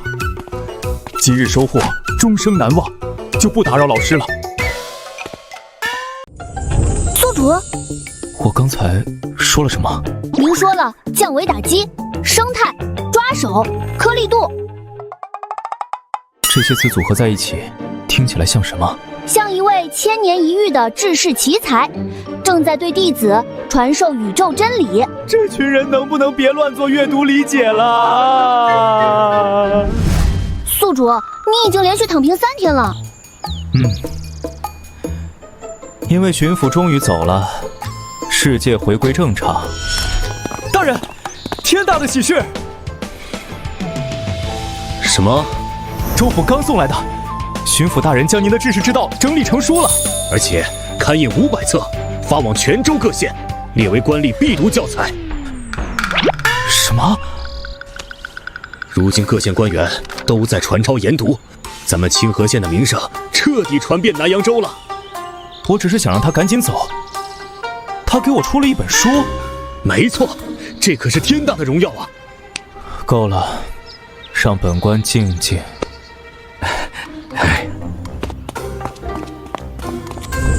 检测到宿主声望达到新高度，恭喜解锁被动技能口若悬河。有什么用？听起来对摸鱼懒政一点帮助都没。这个能力可是能让您提高临场应变与胡说八道能力，自带令人信服的宗师气度。那以后更不能忽悠人了，我说什么他们都会信。没错。等等，如果全州都在学我的懒政会怎么样？那意味着大家都会摸鱼偷懒了。我这套方法能推行的核心在于有你给的金手指道具，其他地方没有的话，肯定要出大乱子。大人，阳信县急庆。什么？他们县令说过了，要大人您亲切。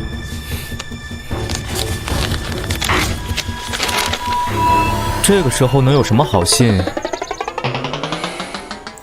大人，信上说什么了？他们学了我在清河的治理方法。大人的思想超前，他们自然要学习。但是账目全乱了，收上来的税比往年还少，百姓和乡绅几方人马在县衙门口对峙，已经闹了好几天了。啊？怎会如此？而且他们出状况，为什么要喊我去救场？可能大家都认为这是您独创的模式，出问题自然想要问问您如何解决嘛。不去，就说我病没好。可是巡抚大人已经下了令，请您即刻启程前往阳信，亲身示范。亲自示范？是的，州府已经派了记录团队随行，说要全程为您记录，据说会编纂成实践篇，供全州学习呢。我去，被自己发明的理论绑架了。备车。大人，你果然是心系苍生。宿主，您真的要去？我不去，他们还会继续翻车，翻得越多，找我的越多。与其等他们诈骗全州再来求我，不如去做个示范。哦，这样啊。我今天如果不去，明天会有10个县同时发求救信，这辈子都别想安生了。下官阳信县令赵峰恭迎陈大人，大人救命！起来吧，卷宗在哪儿？啊，卷宗，带我去看账册，原版的。是，大人这边请。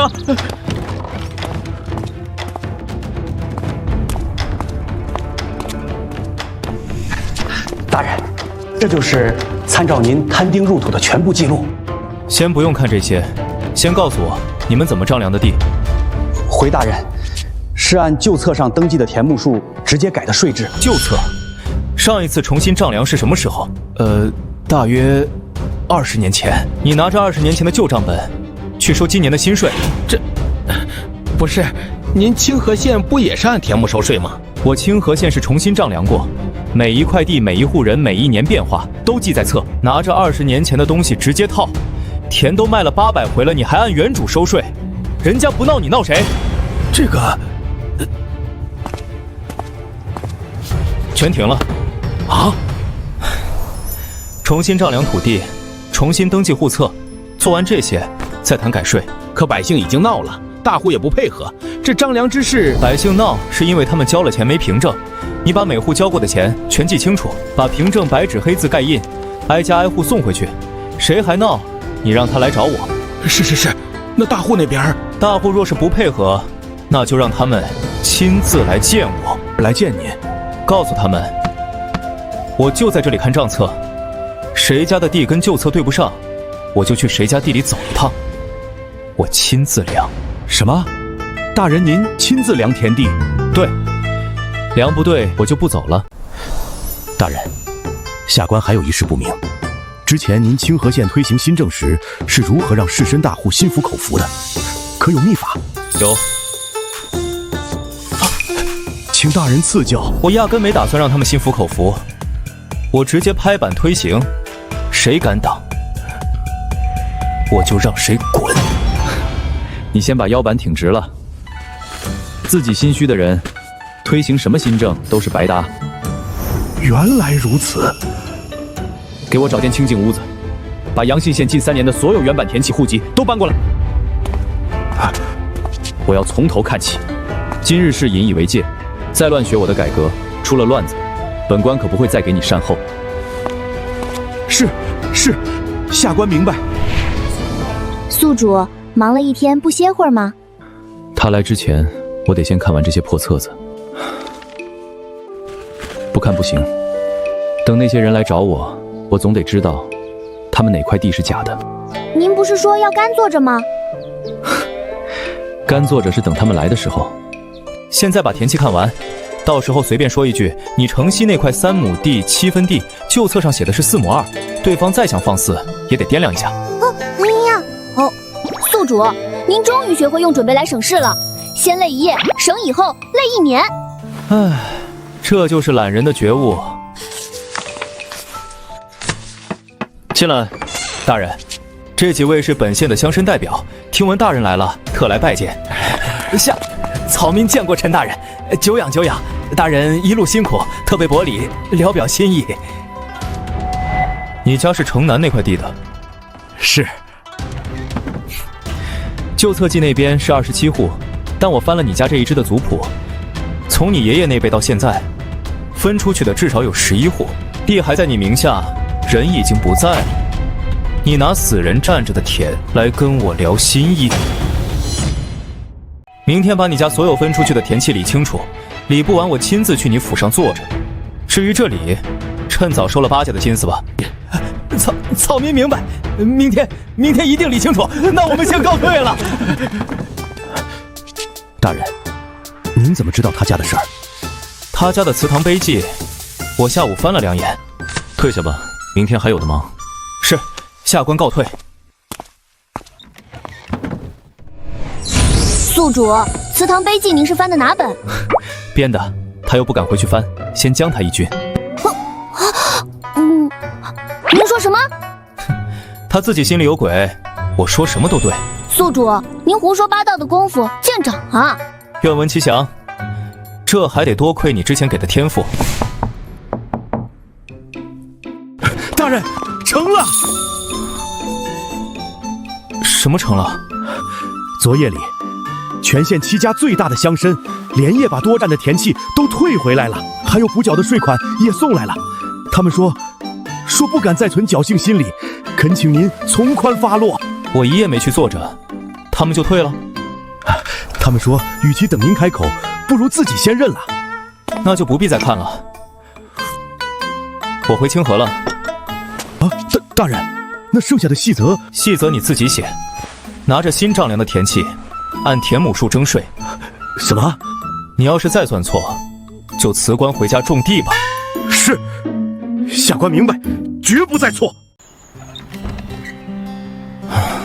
终于结束了。宿主，迎来杨姓2天，一夜看账册，半日胡扯，杨姓县自己就把麻烦解决了吧？摸鱼的精髓在于快速解决问题，才有更多时间享受。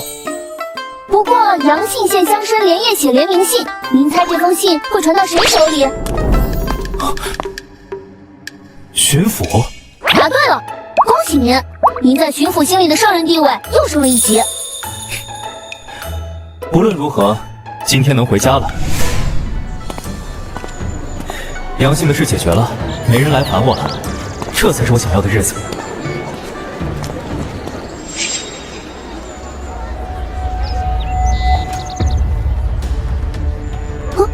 宿主怎么了？那个人的手法可不像一般小贩。喂，一人家第1天出摊呢。他的手可不像是常年摆摊人的手，他虎口的位置有茧子，是长期握兵器的人才会有的。还真是。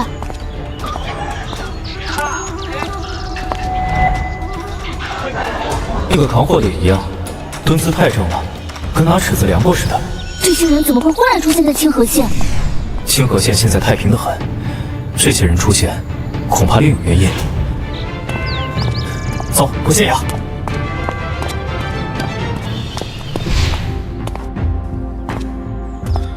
宿主，您都转了1刻钟了，不就是几个可疑的人吗？我看不像是州府的人。巡抚派人是大张旗鼓，生怕别人不知道。这帮人太安静了。那您觉得是谁？上面的人。啊，你说京城？皇帝看了巡抚的奏诏，看了那本破书，派人来摸底了。那你怕什么？宿主你做的都是好事。好事？你知道上头看到摊丁入驿、水泥路、指纹作案、百姓自治这些东西会怎么想吗？觉得你是个天才。妈，他会觉得我是个能折腾的天才，然后把我调去京城，扔进哪个焦头烂额的衙门里，让我天天加班给他解决麻烦。我好不容易才把清河县变成一片摸鱼净土。大人，门外有位自称李靖的客商求见，从京城来的。告诉他，本官身体不适，不见客。那位李先生说，他知道您身体不适，特地带来了京城的名贵药材，而且他说不急，您什么时候方便，他什么时候来见。看来是躲不过了，让他1个时辰后到前厅。是。宿主，您打算怎么办？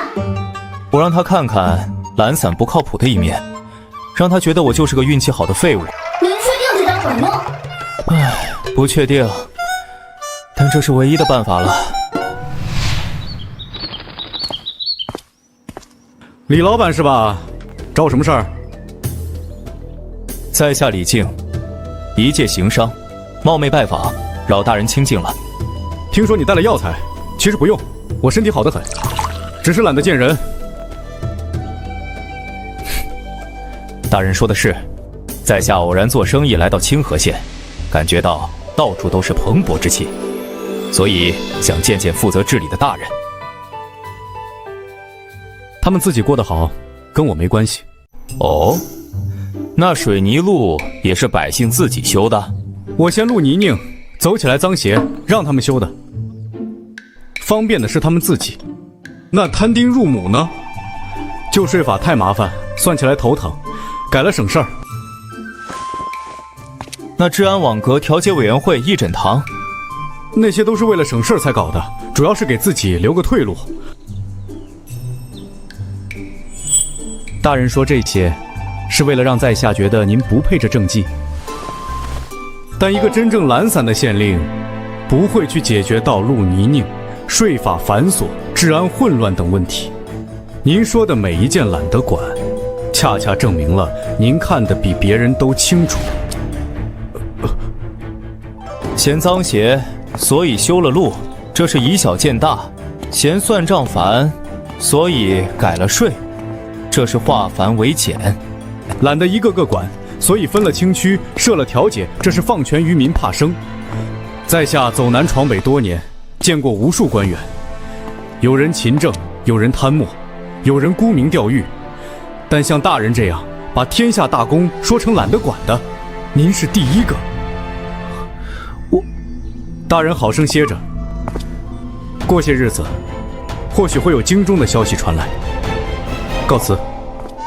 宿主，他一个字儿都没信，您越说自己废，他越觉得您谦虚。唉，他最后那番话什么意思啊？意思是他认定您是个深藏不露的治世奇才，您大概率会被调去京城了。我说了那么多，他全翻译成大智若愚了？没错。而且我猜要不了多久，圣旨就到了。什么圣旨？当然是升官的圣旨，让你去京城过上卯时上朝、亥时下职的好日子。这算哪门子的好日子？我好不容易才把清河县变成摸鱼天堂，我现在辞官还来得及吗？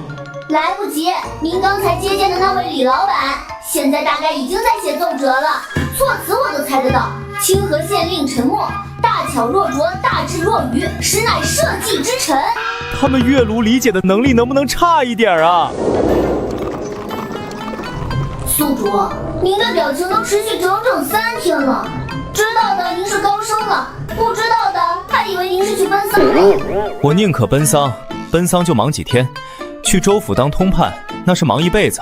也不一定，您想想，州府地盘更大，下属更多，能甩的锅也更多啊。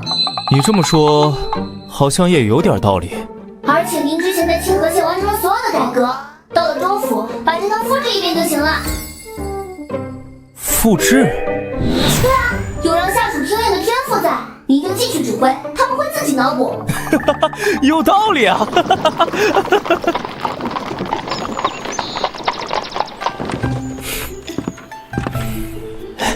下官恭迎陈通判，知州大人已为您备好官邸，请随下官来。不用了，带我去最偏僻的院子。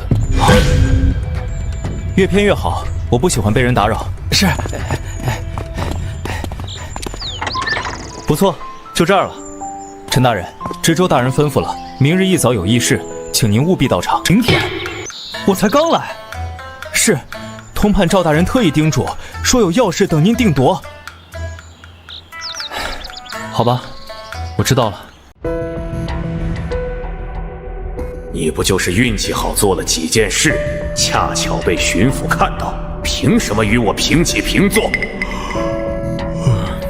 现在还敢打瞌睡，非得给你一点颜色看看。知州大人，下官有一事，刻不容缓，需即刻商议。文伯，请讲。下官昨日收到加急文书，墨兰县境内发现大量蝗虫虫卵，恐有蝗灾之兆。防治蝗灾事关重大，非有大魄力、大智慧者，不能为之。陈通判初来乍到，又在清河县创下诸多奇迹，想必对此等疑难杂症定有高见。下官不才，愿闻其详。蝗灾？宿主放心，为了让您安心摸鱼，系统已经给您提供最简单的解决方法。区区蝗灾，倒也无需如此紧张。陈默，你可知蝗灾意味着什么？你竟敢如此轻视！哦，说来听听。大人，治水宜疏不宜堵，治蝗亦是同理。下官有一策，或可釜底抽薪，以力驱之，以勤治蝗。由州府下文，鼓励墨兰县百姓大规模养殖鸡鸭。蝗虫幼虫破土而出时，便是鸡鸭最爱的美食。由州府补贴一半鸡苗鸭苗钱款，并签订收购协议，待鸡鸭长成，由州府统一收购。陈同判，圣人书我等读了半生，从未听闻以家亲之口能睹天灾之祸。蝗虫一旦成事，动辄1万，你那区鸡鸭几何？能食几何？此非治政，乃是儿戏。知州大人，此法荒诞至极，若推行下去，贻笑大方事小，耽误防治事大，恭请大人三思。大人，下官愿立军令状，若此法不成，蝗灾爆发，所有罪责由下官一人承担。若成了呢？墨兰县的鸡鸭产业能养活半个州。准了，给你3200两，放手去办。大人，这文博，你有更好的办法？下官先行告退，去墨兰县探查一番。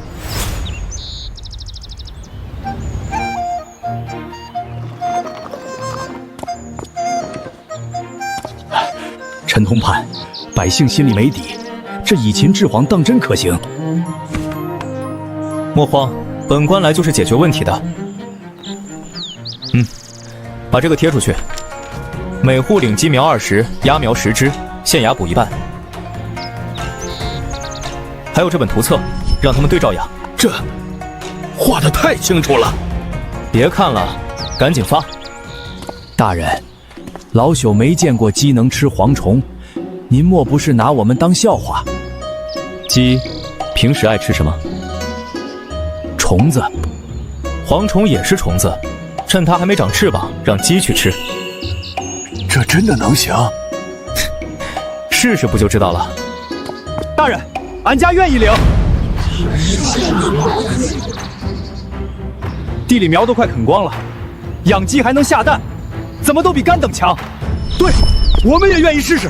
先把苗发下去，半个月后我来验收。半个月？这也太着急了。等蝗虫孵化了就晚了。现在快去。是，属下这就去办。拿好了，这是你的鸡仔和鸭仔。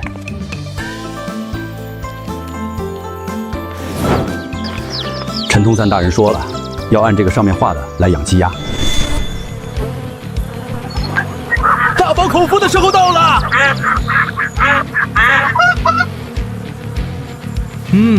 不错。大人，真的吃光了！俺家鸡鸭才放了3天，蝗虫就少了一半。鸡鸭吃了蝗虫，长得特别快，羽毛都油亮亮的。有效，就继续放养。赵大人，墨兰县蝗灾被鸡鸭吃光了，一个不剩。他不过是用了一群畜生，就让我写了大半月的奏章成了废纸。大人，陈通判此次确实是走了偏门。偏门？那叫歪门邪道。蝗虫之事是他侥幸，老天爷赏了他一回脸，但官府政务岂能次次靠侥幸？秋收在即，州府要统计全州粮食产量，往年都是我们一亩一亩量出来的，这是朝廷百年规矩。是，按往年旧例，抽调各县书吏下乡，耗时约2月。2月，分毫不差。我倒要看看，他这回还能拿什么鸡鸭来算。大人是说，他若敢在这上面动手脚，便是动摇国本。这一回，我要让他输得心服口服。黑水县蝗灾已平，鸡蛋产业初具规模，陈通判功不可没。本官已将此事上报朝廷，陈通判这以秦制黄之法，当得起奇谋2字。谁让你之前反对？现在刘大人当众夸奖，不亚于当众打赵文博的脸。按往年旧例，全州粮食产量要统计，抽调各县书吏下乡丈量的事宜，谁愿意去做啊？大人，田亩赋税乃朝廷根基，下官愿亲自督办，保证2个月完成任务。好，那就交给你了。这也太慢了。2个月已经是最快的速度，难道陈通判有什么高见？全员下乡丈量，太费时间。我有更快的方法。只需各县地势最高处设观测台，选上中下3等有代表性的地块精测，用公式估算，1天之内就能出结果。估算？田亩赋税乃立国之基石，怎能用估算敷衍？若估算有误，税收不公，民心动摇，其祸大于蝗灾100倍。下官今日便是拼着乌纱不要，也恳请大人三思。赵大人既然如此较真，不如打个赌。你带人下乡，1亩1亩粮，我在城楼上用我的法子算，看谁的效率高。我的结果3天内给你，地点就算在阳信县。若你的估算有误呢？若我错，我愿辞官回乡。好，这一次我亲自带队，1尺1尺量给你看。备车，去城楼。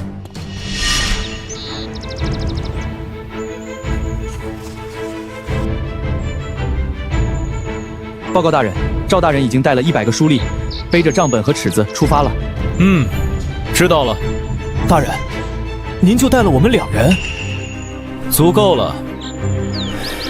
你们2个去这几个地方，每个方格里选1块上等田，1块中等田，1块下等田，量面积，数稻穗，算出亩产。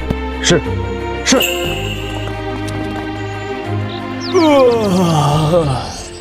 您有本子？当然。再来几个人，去那边量一下。是，大人。哎呦，这田埂太滑了，踩不住。小心这些，每1尺都要记清楚。大人，光这块田就量了半个时辰，全县几百块田，那也得量，这事儿马虎不得。东区32块田的数据对不上，明天派人重新量。大人，兄弟们已经2天没合眼了。重新量。朝廷法度，差1厘都不能含糊。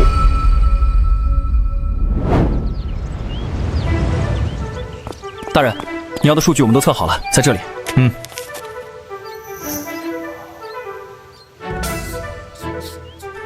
阳信县总产量算出来了。大人，你要不再看看呢？这些数据只有几个地方，不太准吧？放心，把这个送去知州大人那里吧。是。对了，赵大人那边进度如何？赵大人那边还在量第3块田。让他慢慢量吧，正好晒晒他那身官袍。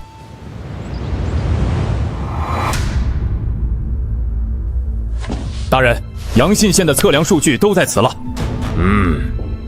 开始核算。是。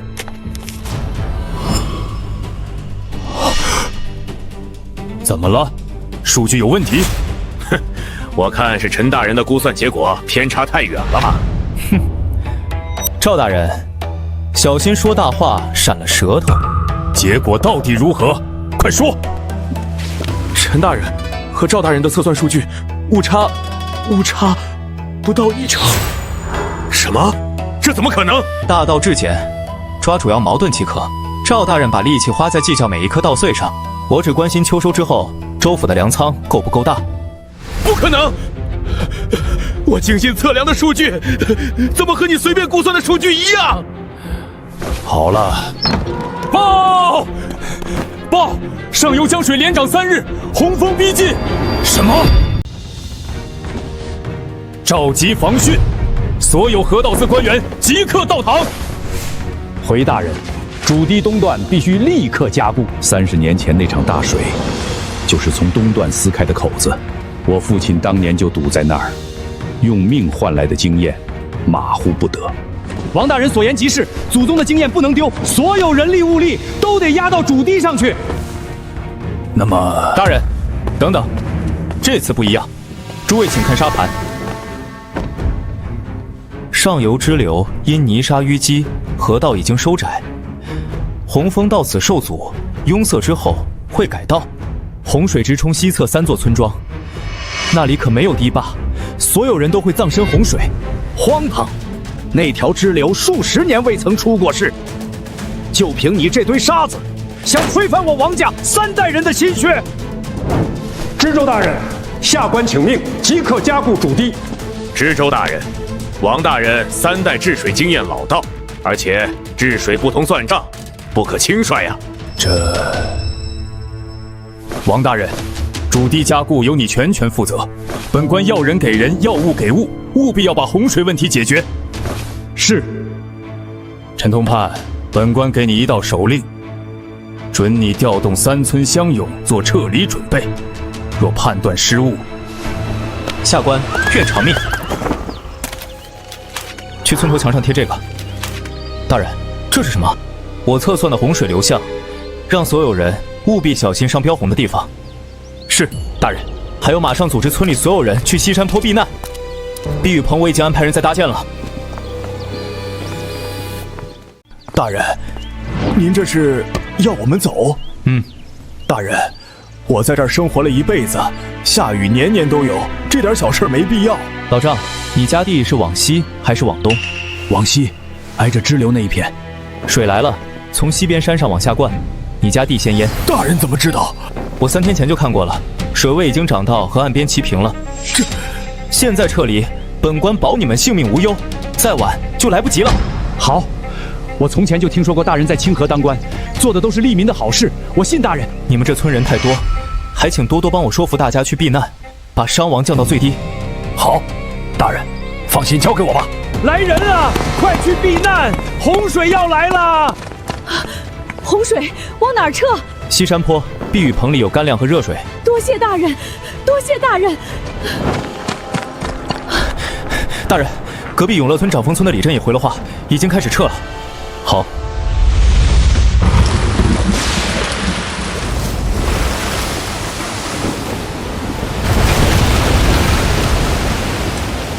大人，您3天前就看准了，水往低处走，这是死理。我们村欠您一条命，严重了。当官不就是为了守护一方百姓平安的？报，主堤安然无恙，王大人挡住了洪峰。太好了。但是，西侧支流决口。你说什么？洪水改道，冲向下游3村。怎会如此？那伤亡，其事与陈大人沙盘所示分毫不差。陈大人3日前已强令3村撤离，近万百姓无一伤亡。唉，是我错了。若非陈大人，我王守正就是阳性千古罪人。全体官员，罚俸3月，为3村受灾百姓重建家园。陈大人，若那3村百姓出事，我等皆是罪人。请陈大人受在下一拜。陈大人，老朽想问您一事，您当真是凭那堆沙子看出来的？沙子是假的，水往低处流是真的。水往低处流，就这么简单？就这么简单，是你把它想复杂了。老朽治水30年，今日方知，自己不过是个匠人。今日一事，罪臣请命治水，此乃王家3代人毕生心血。征调3万民夫，耗时5年，100万两白银，5年换100年，值了。此计方是万全之策，只要治好水，以后就不担心再出现今天的问题了。好，我反对。你的方案太慢也太贵。我王家3代治水，你懂什么？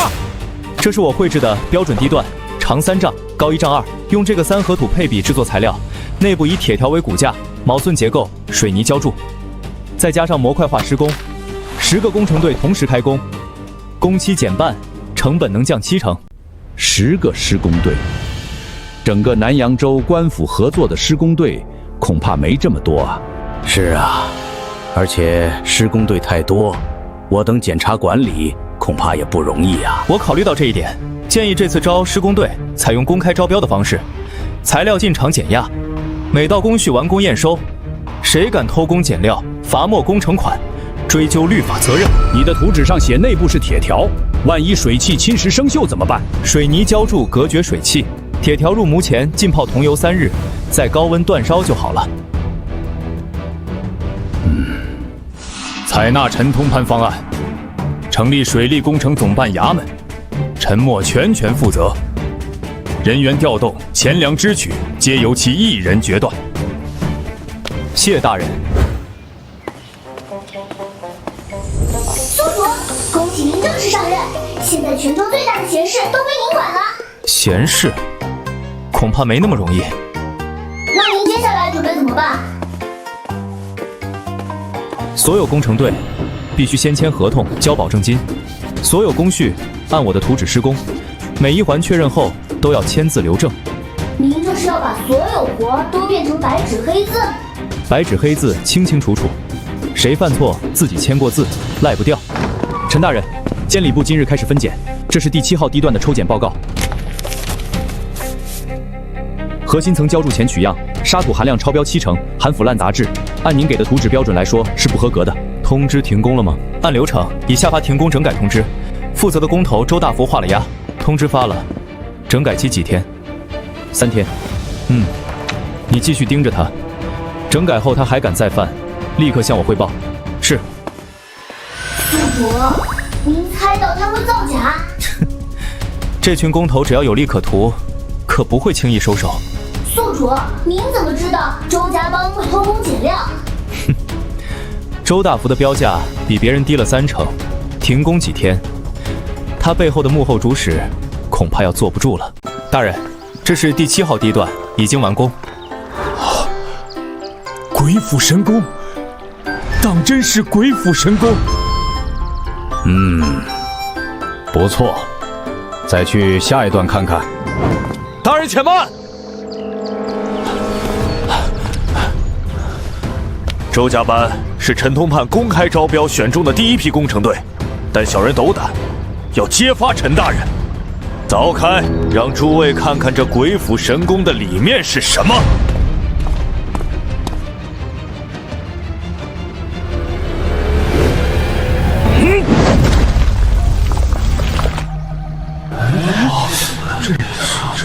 这里面怎么和陈大人当初说的图纸不一样啊？陈大人当初拿图纸说的好听，里面是钢筋和水泥。看来陈大人这一趟是赚得盆满钵满了。陈通判，这是怎么回事？李大人，还有什么要告的状？你干脆一口气说完吧。周家班是陈通判的人，监理的人也是陈通判选的。本官倒是想问问陈通判，这就是你的杰作，还是说你拿了周福派好处？李大人怎么知道今天凿开一定有料？本官早就收到线报，周大福偷工减料。哼，线报是由谁给的？不必你管。周大福自己跟你说的？那他是前天跟你说的，还是昨天跟你说的？前日，本官找他问话，他拒不承认，本官便亲自来查。前日你知道他偷工减料，为什么不当时就报，非要等到今天？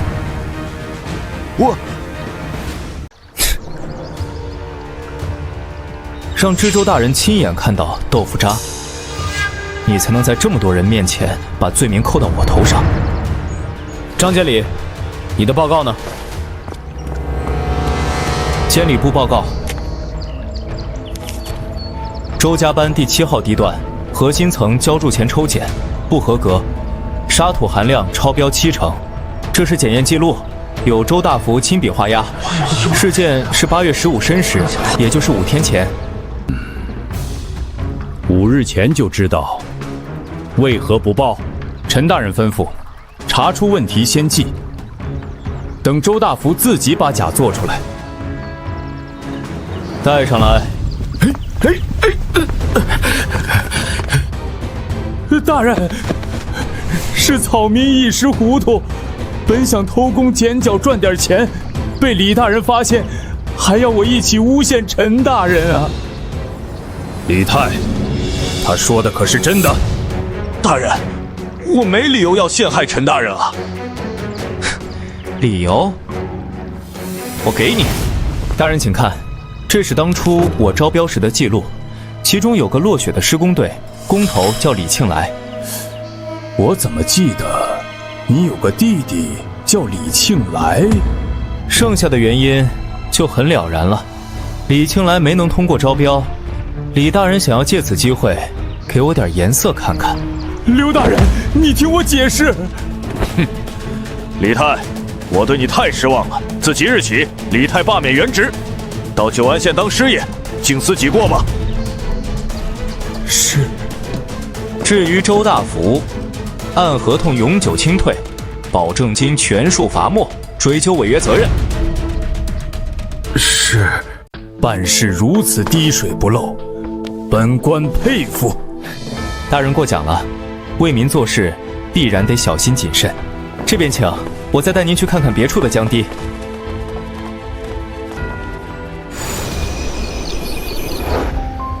大人，周大福已被押送法曹，其他工程队听闻此事，连夜自查，有3队主动爆出材料问题，请求返工。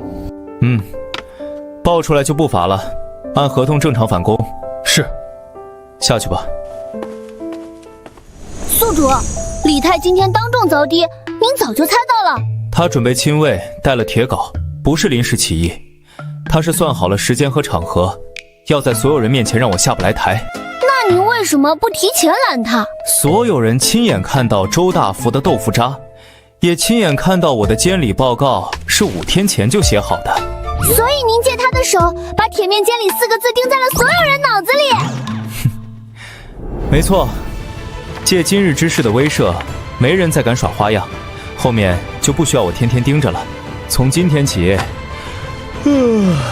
天塌了也别叫我，老子的终极理想就是当个谁都找不着、什么都不用管的甩手县令。